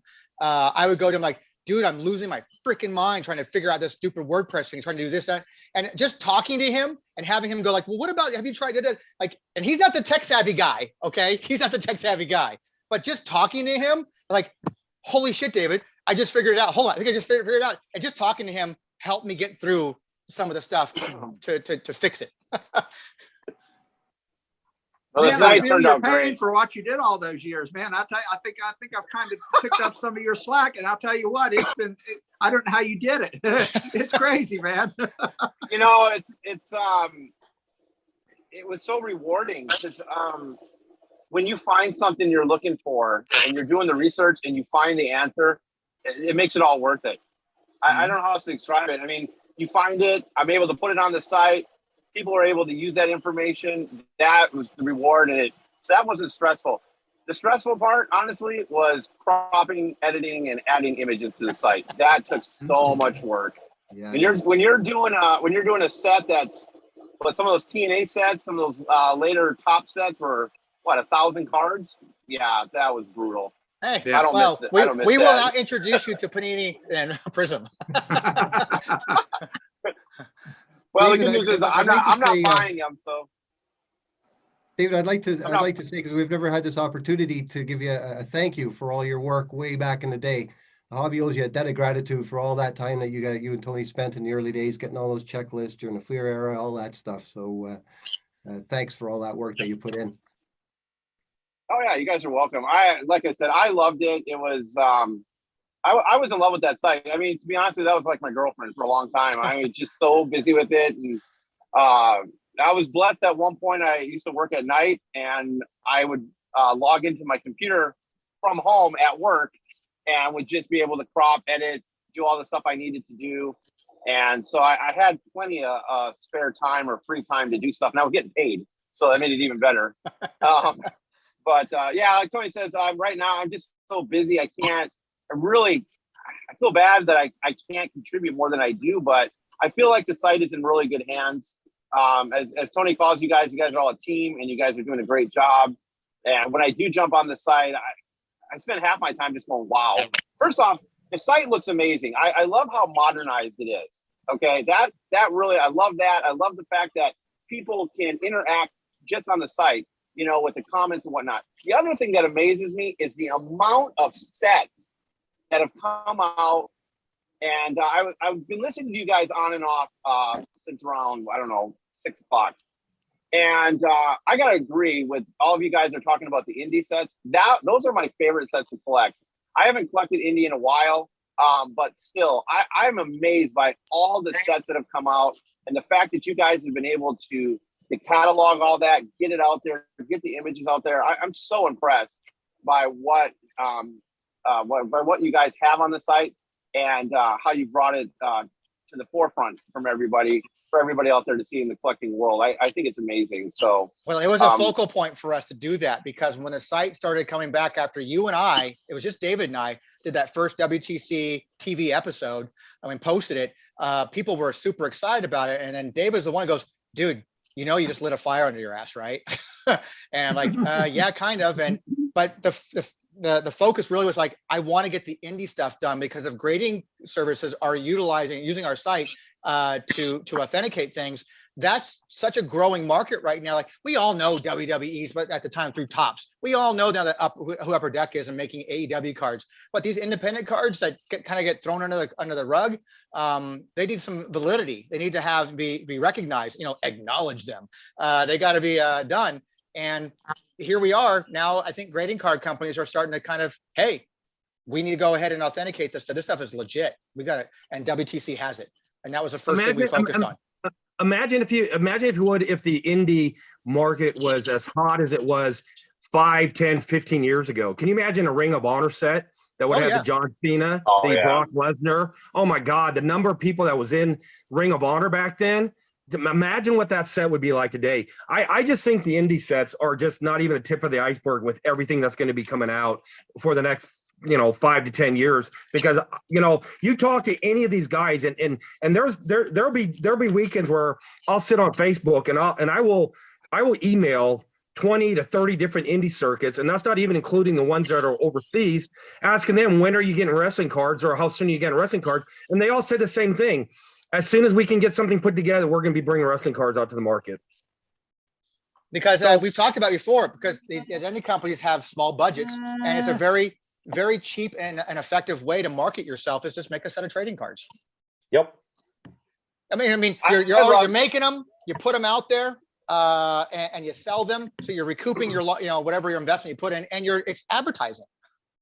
It is. I just did my first set of promo cards, and they're That's easy right. to do. They're Got fun. the official Chuckster rookie card right here, baby. Right there. There it is. There it I is. saw that. Yeah. Anyways, guys, I'm going to sign off. So once I got the floor, congratulations, Tony, to you for 1 year. We'll look forward to many more, and we'll do this again in December when we have the 20-year anniversary. You got that, sir. Thank you so much. And I All really right, good night, appreciate all guys. the stuff you Thank put you, into Paul. the site too. Yeah, we'll see you Glad you soon. stopped in.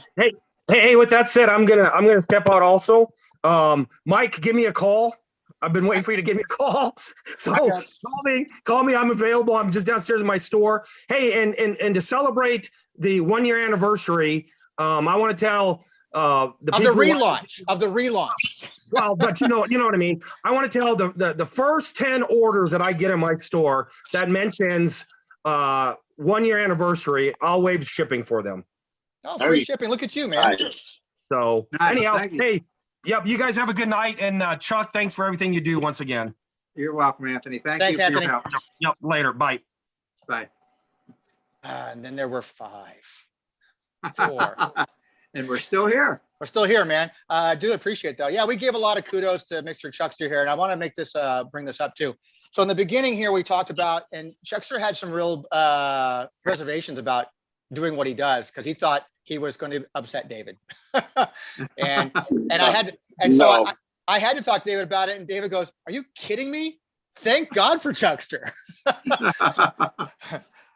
And but trust me, I'm thinking, man, what did I get myself into?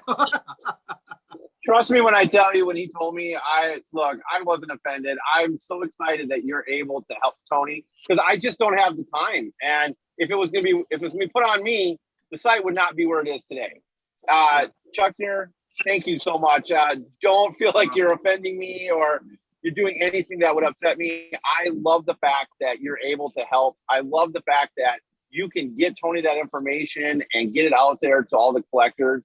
We need people like you and I that like to research. Exactly. You know, Yeah, and I do. I love it. It's my hobby. It's just my passion. I love doing it. Trust me when I tell you, I have, when I'm sending you guys images, when I'm putting images up there for you guys, I'm we need more. We need more. I know. The wife's keeping me so dang busy over the weekend. I'm having a hard time doing stuff. When I go back through my old files, I have pages and pages of notes on stuff. And I go into the site and I'm like, oh yeah, they already found it. Stuff that I had already been working on a long time ago. You've already come across it. You've already got it up there and stuff. So I know the site's in good hands. I'm not worried about it. Tony's blessed to have somebody like you able to help out. Very much. Thank you. And you can't do the site. It's too big. Even when he started it and tried to keep it a secret from me. we told that story. You can't, to be honest with you, you can't do it by yourself. It's just too big. It's too much. When the site first started, it was more manageable, but here we are almost 20 years later. And how many sets are there, Tony? Do you know? How many sets are there? On the site. Do you know how I many can sets tell you, we got? I can only tell you how many pages exist, and the pages mean blogs, whatever you call it. There is over 900 pages. Okay. Wow. Now that I mean, some of that's going to be like Michael Moore's articles like that, but you can take out those 10 articles, whatever it's like that, and still it's like about 900 entries, man. Yeah, I was gonna say you got to think that 95%, 97% of what those blogs are all checklists. Yes. There's very, very, very little that's non-checklist. So, that's probably close to 900 checklists. Then that's a lot. And when we started this site, as we talked about in the past, we were just listing checklists. But when you start adding the images, it's just so much, and it's such an undertaking. And once you make the commitment to do it, you can't stop. That's the biggest problem. Yeah. And once we put that first image on there, you were committed to putting images on every site. Well, so, one, because because you and I had that completist mentality, first off. So there's that. Yep. Secondly, then people who use the site start expecting that, going, oh, you have images? Well, how can I have images over here? It's like, okay, we'll get to that later. Don't worry, we're getting to it. But it becomes an undertaking. You want to do it all and get it all done. Well, once I finished getting all the checklists updated for him, I started scanning photos and sending to him. And while I overwhelmed him with checklists that I think he was joking on him, I think I even, I'm on my second scanner now because I'm scanning. Every time I get a new set in, I just put it together and scan it and get it to him. He's got so many images now, he'll be until the next century before he gets all those hooked up. Yeah, but it's you're fun. not far It's from hobby. It's just a hobby. I love doing it. And it's just, like I said, it's just a passion project for me. And I love it. And I call it kind of one of my little stepchild. I mean, there, here are folders, gentlemen, of stuff that I've got that Chuckster and I've been working on that contain images from all these different sets that I still have to crop and edit and get ready to go to put up on the website. Wow. And it just keeps going and going. And a lot of this is independent stuff and obscure stuff. There's not even mainstream stuff. It's just oddball stuff, man. Wow. You know, but even that stuff though is exciting because, like I said, I'm a big indie fan. I love that stuff. It brings guys to the forefront that you've never heard of before, and when they do show up on WWE or they show up on TNA or AEW, you're like, wow, I've seen this guy. You know, I've heard of him. I like that familiarity with that indie product when they do that. Nobody hates parallel cards more than me. The old sets were easy to do, and then when Topps brought, or I don't know who was it originally brought it out, the Topps, okay, and they brought out the parallel sets. Pardon my French, I fucking hate parallels. I think they're an absolute waste. I know some people love them. You know what? I'm good with a nice long base set. I like the autograph cards. Come up with something, whateher. But I hate parallels too. I hate them. I just absolutely hate the parallels. Yeah, not a fan, but hey guys, I got to get going again. Congratulations to you guys. Keep up the great work. And Tony, I'll try to get you guys some images this weekend if I can. Awesome. I've been dealing with I got 4 kids at home. I've been dealing with graduations and whatnot this past week and getting ready for stuff. And graduations, man. I forget that. Oh yeah. They're kids. They'll be around. Hopefully Well, thanks, man. longer. I really appreciate you stopping by, man. I was kind of unexpected. I know I sent the invite out, said you couldn't make it, kind of just learned to live with that. And then here you are, surprised me once again, sir. That's great. Well, I try. I try. So, guys, it was Thanks, great. Good to Have a see good you. one, Thanks, okay? David. See you, man. Take care, David. Johnny, it's like that. So going back to you. I do appreciate the fact that you use WTC and you give us a plug every week on your show. So I tune in for that. I don't listen to every aspect, every minute like that, but I will be listening to the newest one because you got my good friend Zan on there. That's right. Zan was on with us this week. And again, I mean, I love listening to you guys, and we've been using the site since pretty much day one of the podcast. When we first really started launching the podcast and the social media and saying, okay, who are the people within the hobby that we can kind of lean on to start. And obviously, you were number one on that list for us. And then we hit the website. We're like, oh wow, this is going to be our weekly tool. And we just want everyone else to know that there is a website like this that people can lean on, because we felt like a lot of our listeners, they kind of came over from the Major Wrestling Figure podcast world and, kind of being associated with them and Papa Bear and his relationship with them. And a lot of those guys are just getting into cards for the first time. I was going to ask you, a lot of your guys' listeners and followers, do you feel like a lot of them are new collectors that don't know the market very well or have resources? I think there's a good mix of a lot of different collectors. Some of them are new that, came over from the toys that, really wanted to start, dabbling more into the cards. Some came over from sports. I mean, because you have someone like Mike. I mean, Mike's relatively new when it comes to, doing some research and finding information about wrestling cards. A couple of years, you said, right? So, I mean, probably have a lot of listeners that are just probably in the last couple of years. Right. Yep. It's just because, and then you mentioned about doing the podcast like that. I mean, you guys started your podcast now. How long has it been? Like a year and a half. Year and a half. When I started doing this, the only podcast that I knew of was Zan's that dealt specifically about wrestling cards.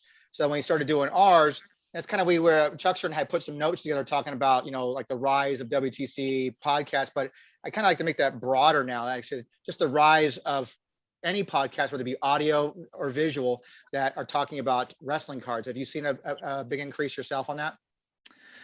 I mean, that's kind of what we're preaching. I know Zan preaches that too. We actually talked about that this week. We really want to see more content creators kind of come out and talk about this stuff. Obviously, I know you guys are doing your Worlds Collide show. That is fantastic. and there needs to be more. You got collecting know, with Caleb now, which is amazing. Yep. Oh, yeah. And we've interacted with him. He's been great. And we would love to see more, podcasts come out and different, YouTube shows and stuff, because, the other aspects of the hobby have a lot of it. And granted, a lot of, baseball and stuff, it's a little bit more in, the mainstream, I guess, if you will, in the hobby, and, football, basketball and stuff like Which that. is amazing to me that terminology being used when you talk about wrestling. That's a global thing. Oh yeah, definitely. It's just amazing to me. Yeah, so we're really preaching that, we would love to see more, shows come out of this, and, more people talking about it, and, even on social media, join the conversation and doing stuff like this, and having roundtables where we all kind of talk about what's going on, because, the one thing that we love about the wrestling card hobby is that it's so, intimate, and everyone interacts with each other. And I mean, for the most part, up until, recently, it was a very positive place, and everyone was kind of like, But that the market's kind of settled down now. Yeah, definitely. We've had a lot of like I talked with Mike on this one. It was main reason why I wanted him on was to talk about this whole him calling the market the way it was, and then having this divide, as we call it. So, but that divide seems to kind of like just maybe it's fizzled a bit now. I think there's still some hurt egos here and there that may never get reconciled, but it's such as life. But I think that the market itself is kind of settled down. And I think this new WWE product coming out is going to be like, now this is what I'm talking about. And be more positive stuff coming out about it. It's like that. It's affordable. It's this, it's that. It's colorful. I can collect again. I think it's going to maybe settle the market a little bit more. Oh, no, definitely. And that's, again, like I said before, it's more so for the collector, I think, and that's something that, for me, that I'm welcoming that, because, like a lot of the Prism stuff, and I wasn't really in on that because of the price point, and being someone who collected sports for a long time, and sports meaning football and everything else. I kind of saw where that was going because of what happened with, a Prism in, say, basketball or football since, 2018, 2019, with like the Luka craze and Zion and all that stuff. I mean, that stuff has been on the writing's been on the wall for years with Prism. And once Panini announced that, I was like, okay, well, you're going to get some of that market infiltration. It was a matter of time. Which, in the grand scheme of things, I've been preaching that, saying, I don't care one way or the other. I mean, guys like Mike and others out there were saying, hey, guys, slow down, just wait. This is what's going to happen. And I'm like, I don't even care if it continues to rise or goes down. I don't care. It's spreading a bigger light on our hobby. It's like that. So people are focused on our hobby. Right. And, with that, you're going to get people coming in, and it's going to be some arguments, and there's going to be a divide. I didn't think it'd happen to us so greatly as it did, but it is what it is, and we've moved on from it. So all I know is that the spotlight is bigger on our hobby now, and I'm pretty happy about that. There's no doubt about that. Yeah, I mean, it definitely brings eyes onto the hobby. I mean, anytime any release gets Prism, okay, or Panini takes a license for anything, it's going to bring eyes into it. I mean, except for like baseball, because it was unlicensed and stuff like that. And, any unlicensed stuff, I mean, that stuff, is going to get pushed to the side. I mean, compared to no logos, I mean, I know probably 70% of the baseball market will not buy any Panini products because there's no logos. So, I mean, that in general right there, that stuff's not going to explode like the other Prism products do. But yeah, I mean, like I said, I mean, I saw a guy buy a Gable Gold, and 7 days later, 10 days later, I want to say it was on eBay. He bought it for 10 grand, went to PSA, came back, as quick a turnaround as he could get. 50 grand, it's up there on. I go, well, that's a collector? Come on, bro. Like, you know what I mean? Yeah, I don't care if there's going to be investors and flippers and stuff like that. I mean, of course, yeah, but it does. I guess if you look at it, it does hurt the collector in the end, because I can no longer afford that because you made it such a high price. And that's why I think people were getting pissed off. Yeah. And like just Johnny, wait. Yeah, and like Johnny said, me and him both, had been in these other sports before. And it's like I said to you when I was on your show, 2013 Prism basketball, which is the first year for basketball, that is nothing like this WWE release. And like I said to you before, the people that wait in line and all those crazy stories, silver rookies, man, those sell for hundreds and hundreds of dollars. So it's worth breaking a $20 blaster for a chance to get that couple $100 rookie. And then if you grade it, it comes back at 10. You're sitting on $800 to $900, $1,000. WWE's not like that. It's not going to be like that. It's never going to be like that. Yeah. And one of the things that Prism has done to me too for the WTC site is Tops had just flooded the market with so many sets. They were just like every other week a new set was coming out, it seemed like, and they were such massive sets. And for me to checklist them, get them all, verify everything, it was really overwhelming. And now Prism come out, and I thought, well, I understand Panini's only going to do a few sets a year. And I thought, oh, that'll be easier to keep up with. But then I saw the amount of parallels that's in the Prism, and I thought, holy cow, I can't keep up with this either. I mean, I did a fairly good job, I think, on what we got there, but I know I've missed a lot of stuff because some extra stuff has come out that I know is not on that we definitely list. can use the help from any listeners or people who've used like that to, fill us in on some of those things that we're missing, because I just haven't revisited that. And I one thing I will credit Panini is doing, I think it's caused us to sort of reevaluate how we're going to do checklists going forward, because I don't think we're going to break it down, because the old thing was like, well, we want to list everything. So, I got that 101. I got that. We want to list it all. I don't know if that's even relevant anymore now. Now it might be the point where it's like, you know what? Here's the checklist, and it comes in these different parallels like that, and you just kind of do what you need to do with it. That kind of I was actually going to give you that suggestion as far as the site went, because it's almost like when you have the checklist, it's great to have it all listed like that, but then you have it like listed, and then you have green 99, and then you list them all again, and then I think that would be the better way to go about it. Probably right. List it, and then reds are 199, blues are 150. You know what I'm saying? Green is 99, teal is 49, and then just that way you don't have to keep typing it up for each one. Yeah. Sort of like a cardboard connection, what they do, or that website will they'll say, here's the base set, here are the parallels, here's the checklist. That's what I had to do with Prism, because there was like 18 or 19 parallels, I believe. I called Tony. I said, do you really want me to cut and paste this checklist like 18 times? And then just at the top of the page, put what color parallel it was. I said, why don't we just try this? And which, that'll cause us to go back to the old Top stuff, and even some of that TriStar stuff for TNA product. Got to go back into the same thing. And you know what? Now I'm just going to add that to item number 1542. Go back and redo those checklists, because it makes sense. The market, the hobby has changed over the years. So when WTC first started, that kind of stuff didn't exist for wrestling cards. There wasn't these multi-level parallels. I mean, even with Flair had one level, WrestleMania set, gold championship, sticker on it. I mean, stamp on it. That was it. The Absolute Divas, and then the Absolute Diva Gems. It was just a gold version of it. That was it. So you could list it twice.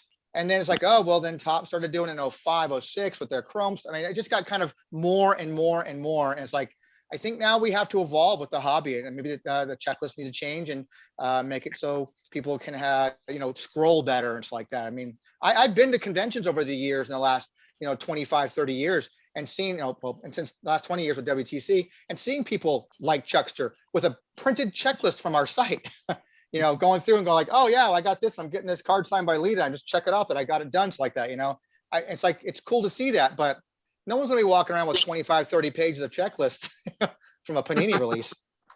Right. And the thing about it is too, with the Prism, is there's so many subsets too. Like there's for basketball and football, everything, there's fast break, there's mosaic. So we don't know what the heck's coming out from here on out. Like I say, and those fast break boxes, those also have base cards in them. So I mean, how much is just going to be really out there? It's just I didn't know originally about there being a red, white, and blue version of stuff. Oh yeah, I mean, those are common in the retail. I get it. Retail. But I've got regular ones. I mean, I got cracked ice. I mean, I didn't know that I got what are they called? White sparkles. I have white sparkle version too. I mean, what was the other one I came up? What's that factory set just came out? The factory set just came out. The red, white, blues usually. So what it'll be? Those are hanger packs with every other store. No, the new factory set just came out for the new WWE Prism. Oh, yeah, the one's numbered The one premium set. Yeah, so I got one. I got someone sold me a card out of that. They call it a I don't know what they call scope. Yeah, scope. So I got one of those. Yeah. I don't know about half this crap, and I'm like, I got 10, 12 different parallels here, and I'm probably not even halfway done. Right. See, I think the reds will hold more value long term than the scopes, though. Even though those sets were so expensive, the problem those will hold better. not the red waves, the red ones. Pure red. 9. No, this is pure red, number to $299. Yeah, those. I think those I think those are even 100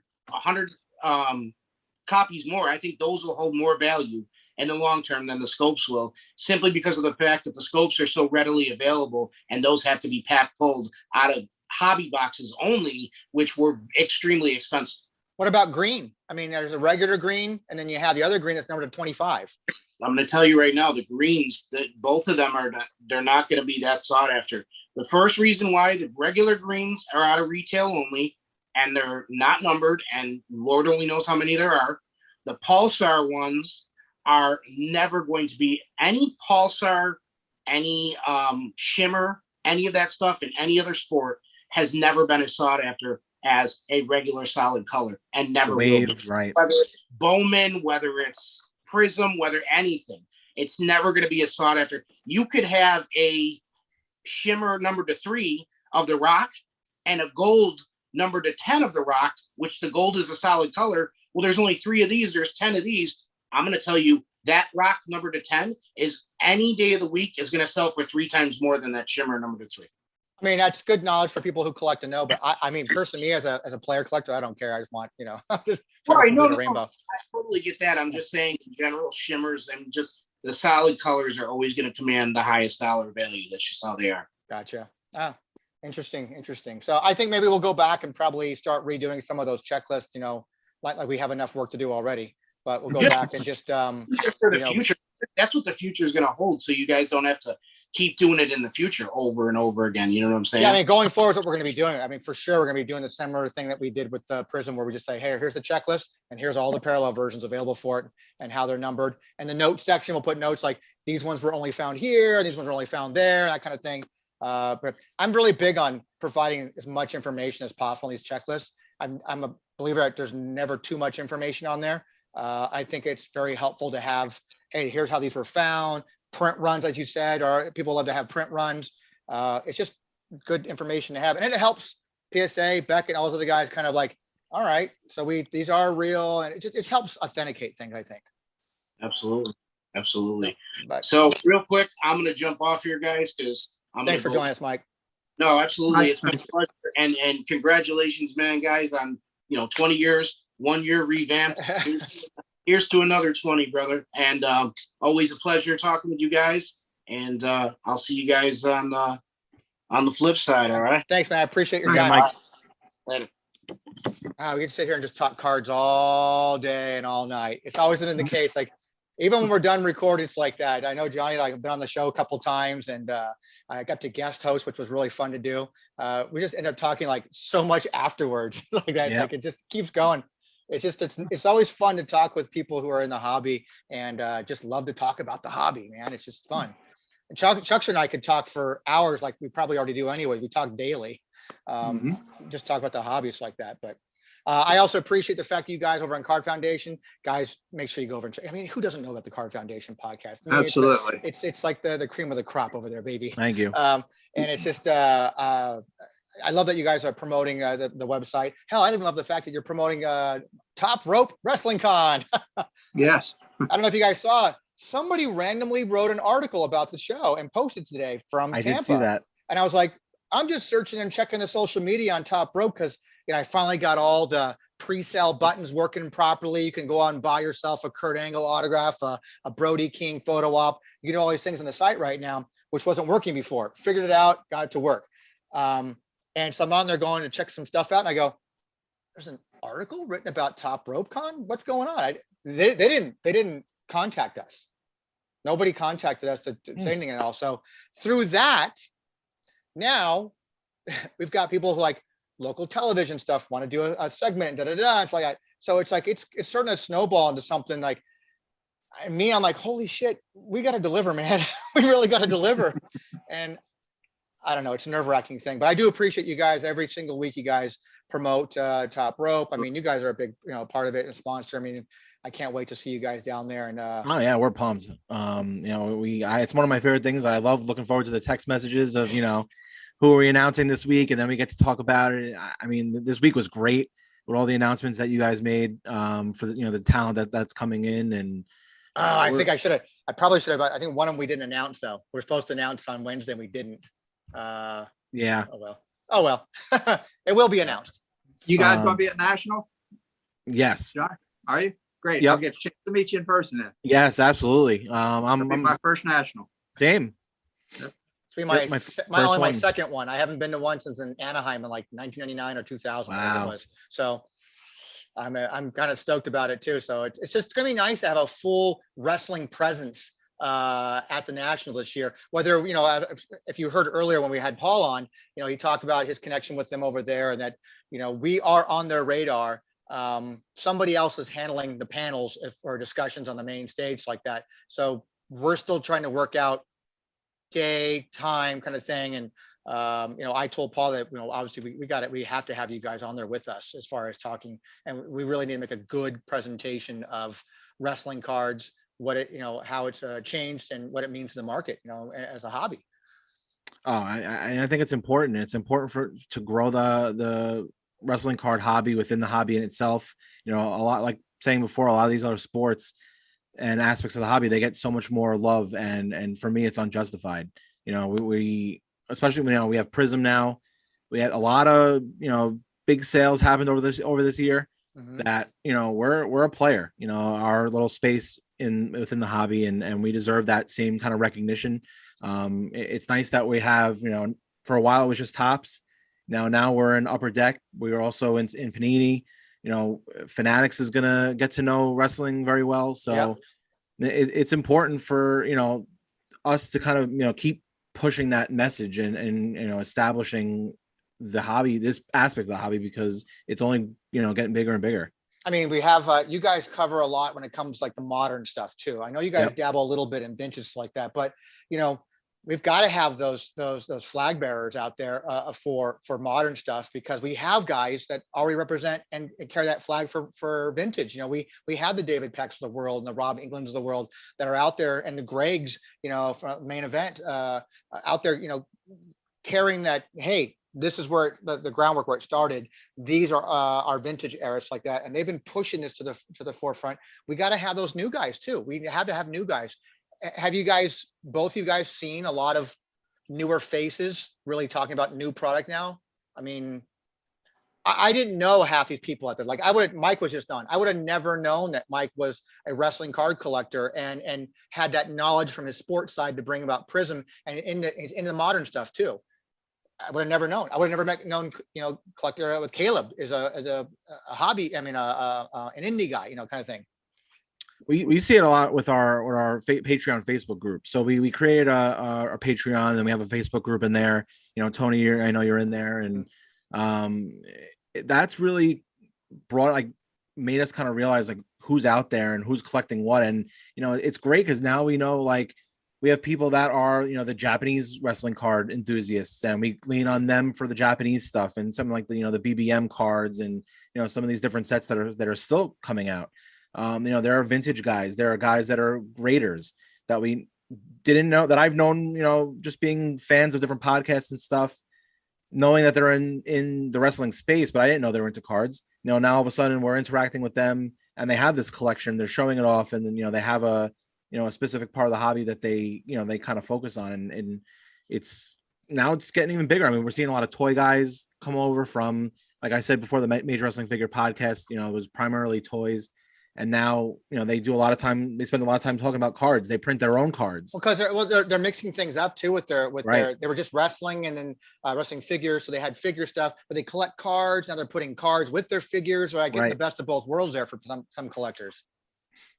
No, definitely. So that, for us, we're kind of learning, about new people each and every day. And then that's why we really wanted to focus more on the modern stuff, because there are, like you said, there are established guys within the hobby that are experts at this stuff. They know everything about vintage, a guy like David Peck or Rob England, and that's not my lane. And I, respect those guys so much. I don't need to be in their lane. Let's create our own lane. Mm-hmm. Now let's talk more about the Panini stuff. Let's break some of the news with what's going on with Upper Deck. Let's talk about Spectrum and, some of the new technology within cards.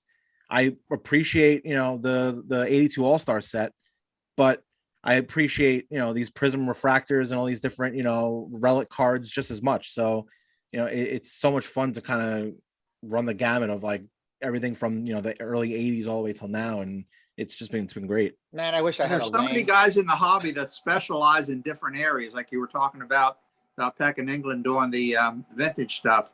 You got me and Caleb, what are kind of the indie guys. Yep. And you've got you guys are doing the modern stuff. So there's a whole gamut of people that have different corners of the world that we collect, and that's good for the hobby. I mean, nobody can know all of one thing, but if everybody kind of takes their own little area of the hobby and just kind of converges on it, and you get everybody together and you say, oh, okay, these guys are going to talk about the indie stuff today. These guys are going to talk about the vintage today. And you know who to go to, but you know, you're just not getting random opinions from everybody. You Right. kind of know who's going to know what. So Man, I wish I had a lane. I feel like I'm on a highway. you got the lane. You got the lane for the archive. You and Paul are the archivists, man. You got to get all the information out there, man. It's just important. But yeah, I'm stoked to have survived this past year. There were times, Chuckster can attest to this, David could have attested to this, even Paul could attest to it. There were times I would just felt like this isn't going to happen. This is too much of an undertaking. My wife probably hates me because I'm not spending any time. I can attest to that. Yeah, these podcasts are like, you know, oh, you have a 5:30. Okay, I guess we'll just go outside and ride our bikes by ourselves. And you know, I mean, I mean, it's just it gets difficult at times to try to do everything. So I'm so blessed and happy that I have a great team that's led by Chuckster, got Paul, got Armand. Hell, I like to, you know, Rich is our Japanese guy. I mean, he's like the expert. I mean, I don't want to I can't say anything on what he's got planned coming up, but he's got some incredible stuff coming up when it comes to the Japanese cards. I mean, to me, he's my go-to guy when it comes to that stuff.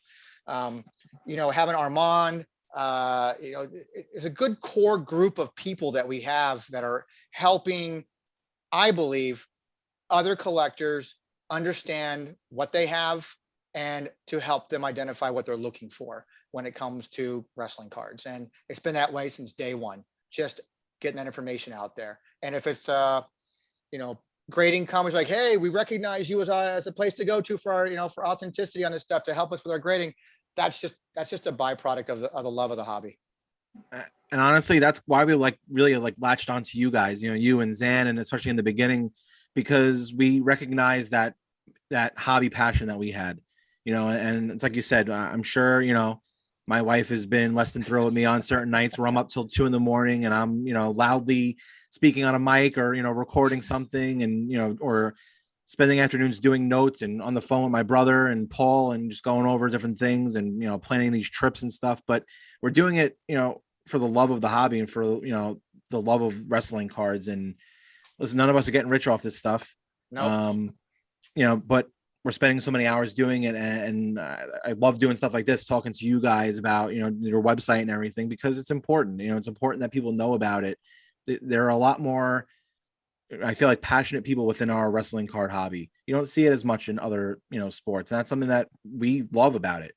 And that's when Tony did his UK tour here a few weeks ago. Yeah. He said, he called me one night and he said, man, he said, I'm going to be away from WTC for a while. He said, I'm going to get so far behind. I said, Tony, you were away from it for 7 years. And in 1 year, we caught up those 7 years. I don't think 2 weeks away is going to be any trouble to back up. He was just so freaking out about not. I was really concerned. I go, it's going to be almost a month that I've neglected doing anything with I've neglected WTC and done anything with the site at all. And I feel lost. Like, I feel like I'm starting over again. I go, man, it's kind of overwhelming. That's Chuckster was like, again, like, dude, it's 3 weeks. Like, yeah, you had 7 years that you didn't do anything. It's like that. 3 weeks is nothing. Yeah, we did 7 years in 1 year. I mean, 7 years worth of updates in 1 year. And it was just, I mean, it was very time consuming, but again, it was not work because I enjoyed it. It's my hobby. It's my passion. And COVID had hit so hard and every place was closed and you couldn't go home. So what are you going to do? You're going to sit around the house and you can only twiddle your thumb so many times. And, you know, and there's only so much wrestling to watch on TV. So, yeah. I mean, for reference purposes, we did our first post. We did one post and only one post in March of 2021. And that was basically like, hey, stuff's coming.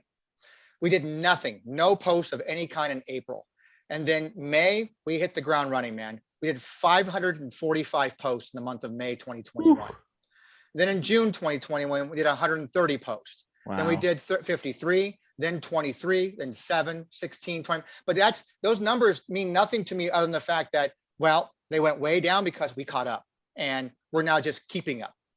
And I was like, oh, but all these indie sites are coming out now. It's like, I feel like we're gonna get caught, lost in the shuffle again, and people won't take us seriously again. And I'm very, very concerned, always concerned about self-image to the brand of WTC.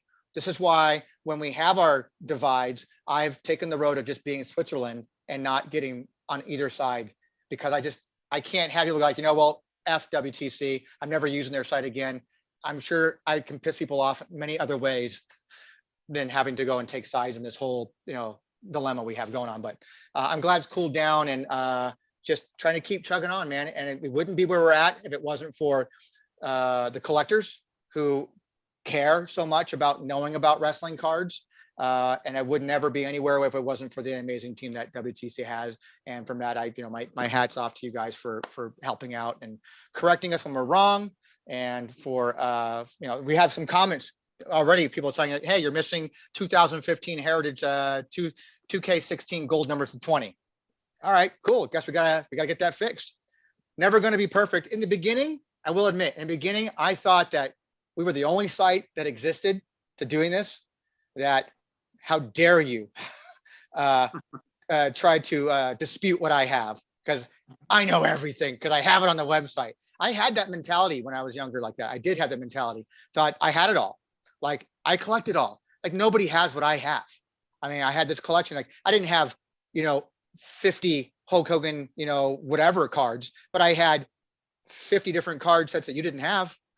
I had just sheer different numbers of things. And I just thought that I had it all. And then as I started, the internet became the thing, and getting connected with other people, I realized, no, you don't. And you need to start gathering information, authenticate it, because that's another thing too. We can't just take what people just say. You can't do that. I can't put in, Chuck's and I had this conversation before too. I can't put something on a website just because I heard from a guy who heard from a guy. And that became like the case of like, oh, well, I know for a fact because I pulled this card. I know a guy who pulled a card from the 95 WCW action, a card set. Well, I don't know who you are. Right. How can I validate that? It's still just speculation. Now for the first time, I actually have a valid person that I can rely on that can officially tell me that I pulled a Mankind autograph out of the 98 Superstars packs. I didn't get a redemption. I pulled an actual autograph out of it. And he's not the first one to come by. So I've heard this from other people, but he's somebody that I actually trust, that I know that is not looking to gain anything by just saying, well, it's a pack pull kind of thing. I mean, we know. So now that mystery still keeps going on in our hobby. Like, okay, which guys were pack pull? Can I get a rock out of the 98, Superstar set? To my knowledge, no, you can't. I think those were all done by redemption. I think his was the reason why redemptions were made. Right. So without going back and talking to my contacts from Comic Images, which I can reach out to them, I whether they want to talk about it or not, I don't know. But so there's always something to learn in this hobby. There's always something. We're learning things all the time. Going through and redoing the website over the last year, I learned new things. I found, like, hell, did anybody else prior to that know that the 89 Classic isn't 1989 Classic? It's done by somebody else. And just by happenstance, I saw it, had the card. Wait a second, who the hell is Good Times? Never knew that. Right. So this hobby is always about learning new things. And when we learn new things, there needs to be a resource to archive that. And I feel like that's what we do. That's what we serve to the hobby. So for that, I thank everybody for providing information, man. So that's all I got to say about that. And that's the bottom line. That's for you, Papa Bear. Listen, from our end, we appreciate everything that you guys do. And before I jump off, I just wanted to say this, thank you guys so much for everything that you do on a daily basis, updating the website, having the website exist. I mean, I was saying the other day, I wish there was a team of you guys for every aspect of the hobby, because I would love to be able to go to a website like Wrestling Trading Cards for basketball or for football or hockey or something, because it's such a great tool. And I love the little anecdotes at the bottom of the different pages about the print runs and where things came from. And this was a limited set that was a giveaway at whatever event. It's such great information. And it's stuff that me as kind of like a nerd collector, I love stuff like that. I still write out my checklists in a notebook, because I love to handwrite everything out and keep it with me. And it's my favorite, one of my favorite things to do within the hobby. So to have a website like what you guys have, I mean, we lean on it every week. All of our different segments, if we're trying to go back to look at a different set or learn more about it, maybe it's not even featured in the notes, but we need to know a little bit more information about the set before we report on it. Well, we use wrestlingtradingcards.com. So again, we appreciate this so much, and here's to another 20 years of this, because it's great. I can't imagine what we're gonna do for our 20th anniversary in December. I don't know. Paul keeps mentioning it. He's alluding to something. He's got to be alluding to something. I don't trust him. So no, I appreciate it, man. Thank you so much. And you guys keep up the great work with the podcast, man. It's like it's the go-to place. I tell everybody to go to it, man. That's all I got to say. I appreciate it. Well, guys, thank you guys so much for having me on, and can't wait to meet you guys at the National. See you at the National, man. Take care. Thanks. Well, with that, Chuckster, what else we got to say, man? It is down to just you and I. I think we have one more thing we really need to touch on. What's that? You are talking about doing a little umbrella site to put all wrestling podcasts under one roof. Well, it's an idea. It's an idea that started, I think, I talked about with Zan originally. And it was just like an idea, like, I don't know how often I can produce content. With trying to run a show, got a booking business. Obviously, we all have lives with our, whatever that may be, and jobs and whatnot. I just don't know how often I can continue to keep putting out content for me on a regular basis for every Wednesday, blah, blah, blah, that kind of stuff.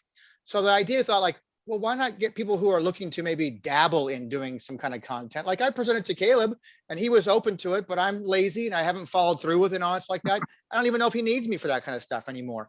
But it was about like maybe housing, like turning this channel into like a WTC network and then giving people like playlists.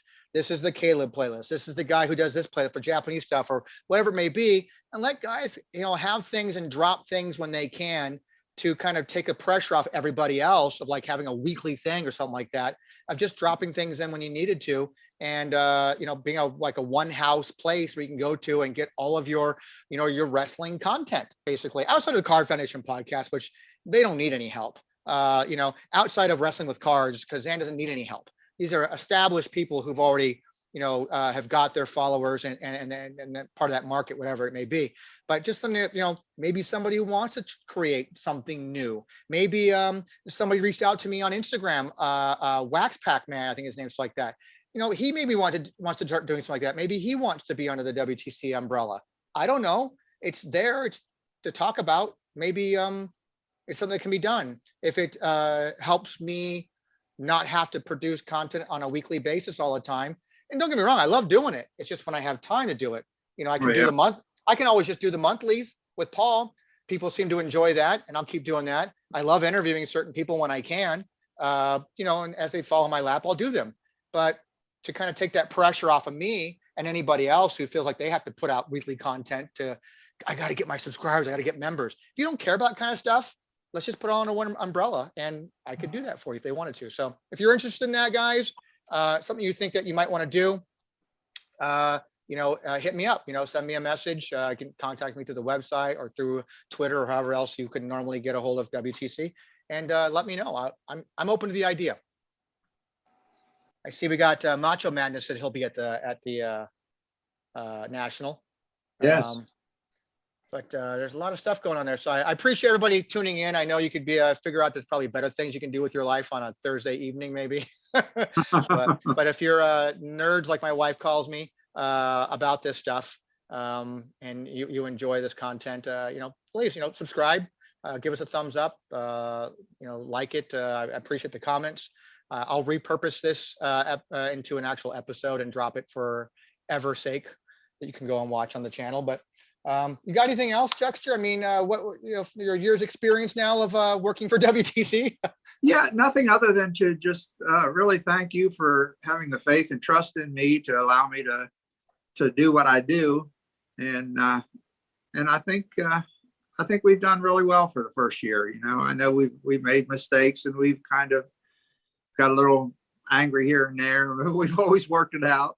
Yeah, And, I mean, we do, you and I do a lot of video, like Facebook video messaging, like that, to kind of go through stuff. I'd probably bug the hell out of you when I just, like, sometimes you're like, hello, I'm just sitting here, like, oh, so sorry, it's Wednesday night, I forgot, it's like it's church night for Chuckster's Wednesday night, you know. Exactly. For Dynamite. Yeah, you don't mess with my AEW. That's right, don't mess with that. But so I've learned, but you know, we struggle with some things sometimes, but you know, we talk it out, we work out through it, like that. And we know if in the end, it's for the betterment of the hobby. It's to help educate people. And you know, I'm happy we're back. I'm going to be honest, I never thought it was ever going to be anything updated beyond what it was in 2014. That's it. That was going to be it, because I lost the passion to do it, 100% honest. And I didn't think that as the time went on, I can't update this. There's no way I can fix this and update it. It's like that. Not in its current state, in that old crappy look. I mean, it was very dated looking. There's just no way I can make it work without rebuilding the website. And who the hell's got that kind of time? Yeah, and you needed help, and I was available to do it, Yep. and I was happy to do it, because like I've said so many times, I just enjoy this. It's just it's not a monetary thing for me. It's just it's kind of my legacy. When I finally move on to another world, you know, something I have done will make a difference to the next era of wrestling card collectors. Like, Yep. oh wow, there's this guy named Chuckster. He really helped build all this checklist, and you know, I gotta go find his rookie card now. Yeah, exactly. and you know, I've done all these videos, and people can look back on them now. I've got so many of these under my belt now. I'm constantly getting invitations to this side or to that side to do a show, and it's all thanks to you. I mean, you put my face out there, and you got my name out there, and you kind of built me up a little bit, and I've got a little bit of a following. You're the man, the myth, the legend, the slam dancer. Slam dancer. That's right. And so it's and we're going to add the wizard. The wizard. The wizard. Chris Jericho has now gotten me into that. Well, I think he owns that trademark now, or that copyright, so you might not be able to get away with it. Yeah. Okay. But again, at the beginning of this stream here, I did mention I'm very thankful and appreciative of everything you've put into for bringing WTC would not be where it's at today without Chuckster, without Paul, without Armand. And without the other people who've pitched in here and there. I wish I could name everybody like that. I just don't have all that stuff in front of me. I just know our core team of people. And it's just, it wouldn't be where it's at, which is real different than what it was when we first started WTC over 20 years ago. It just was myself and David, and then just getting bits information from people as we could find it, or just the two of us. And now it's nice having a solid team of people who are super knowledgeable. I don't think there's anybody else that has a broader spectrum of knowledge in this hobby than the team of people that we have working for WTC. I really don't think those people exist. It's just a lot of years of collecting, and I'm very appreciative of it. And I don't know how I'll ever be able to repay that to everybody, other than just we continue to go and keep putting the information out there and have it as a joint. This is our legacy kind of thing. Yeah, my repayment is just everybody using the site. You know, use it. Everyone's burnout. Looking at some people's comments here. Channel, I love it. Okay, appreciate that. What is it, Sith Cat? Thank you for the kind words. Appreciate it. I don't know if Thomas asked, does Panini do anything similar to Fully Loaded? Panini's a new thing for me. I'm not fully aware of it, so I'm the wrong person to ask. I know some of our guests would be better suited to answering that. It's like that. I think they do, with maybe like Immaculate, I think is probably what they put out that's similar to that. A kind of a high end of memorabilia and on-card signature type stuff, I think. Some people said they're going to be at the Nationals. Great. Can't wait to meet everybody there. I know we're going to try to establish a home base, whether we are on the main stage or not. So it's just it's going to be a good thing, being in Atlantic City. So which reminds me, I got to book my flight. So, but I appreciate Chuckster. I know that you got a time difference here, and until we do another one, I guess we could say we're out of here. Sounds good to me. Sick of dealing with this old plan, and I'm running the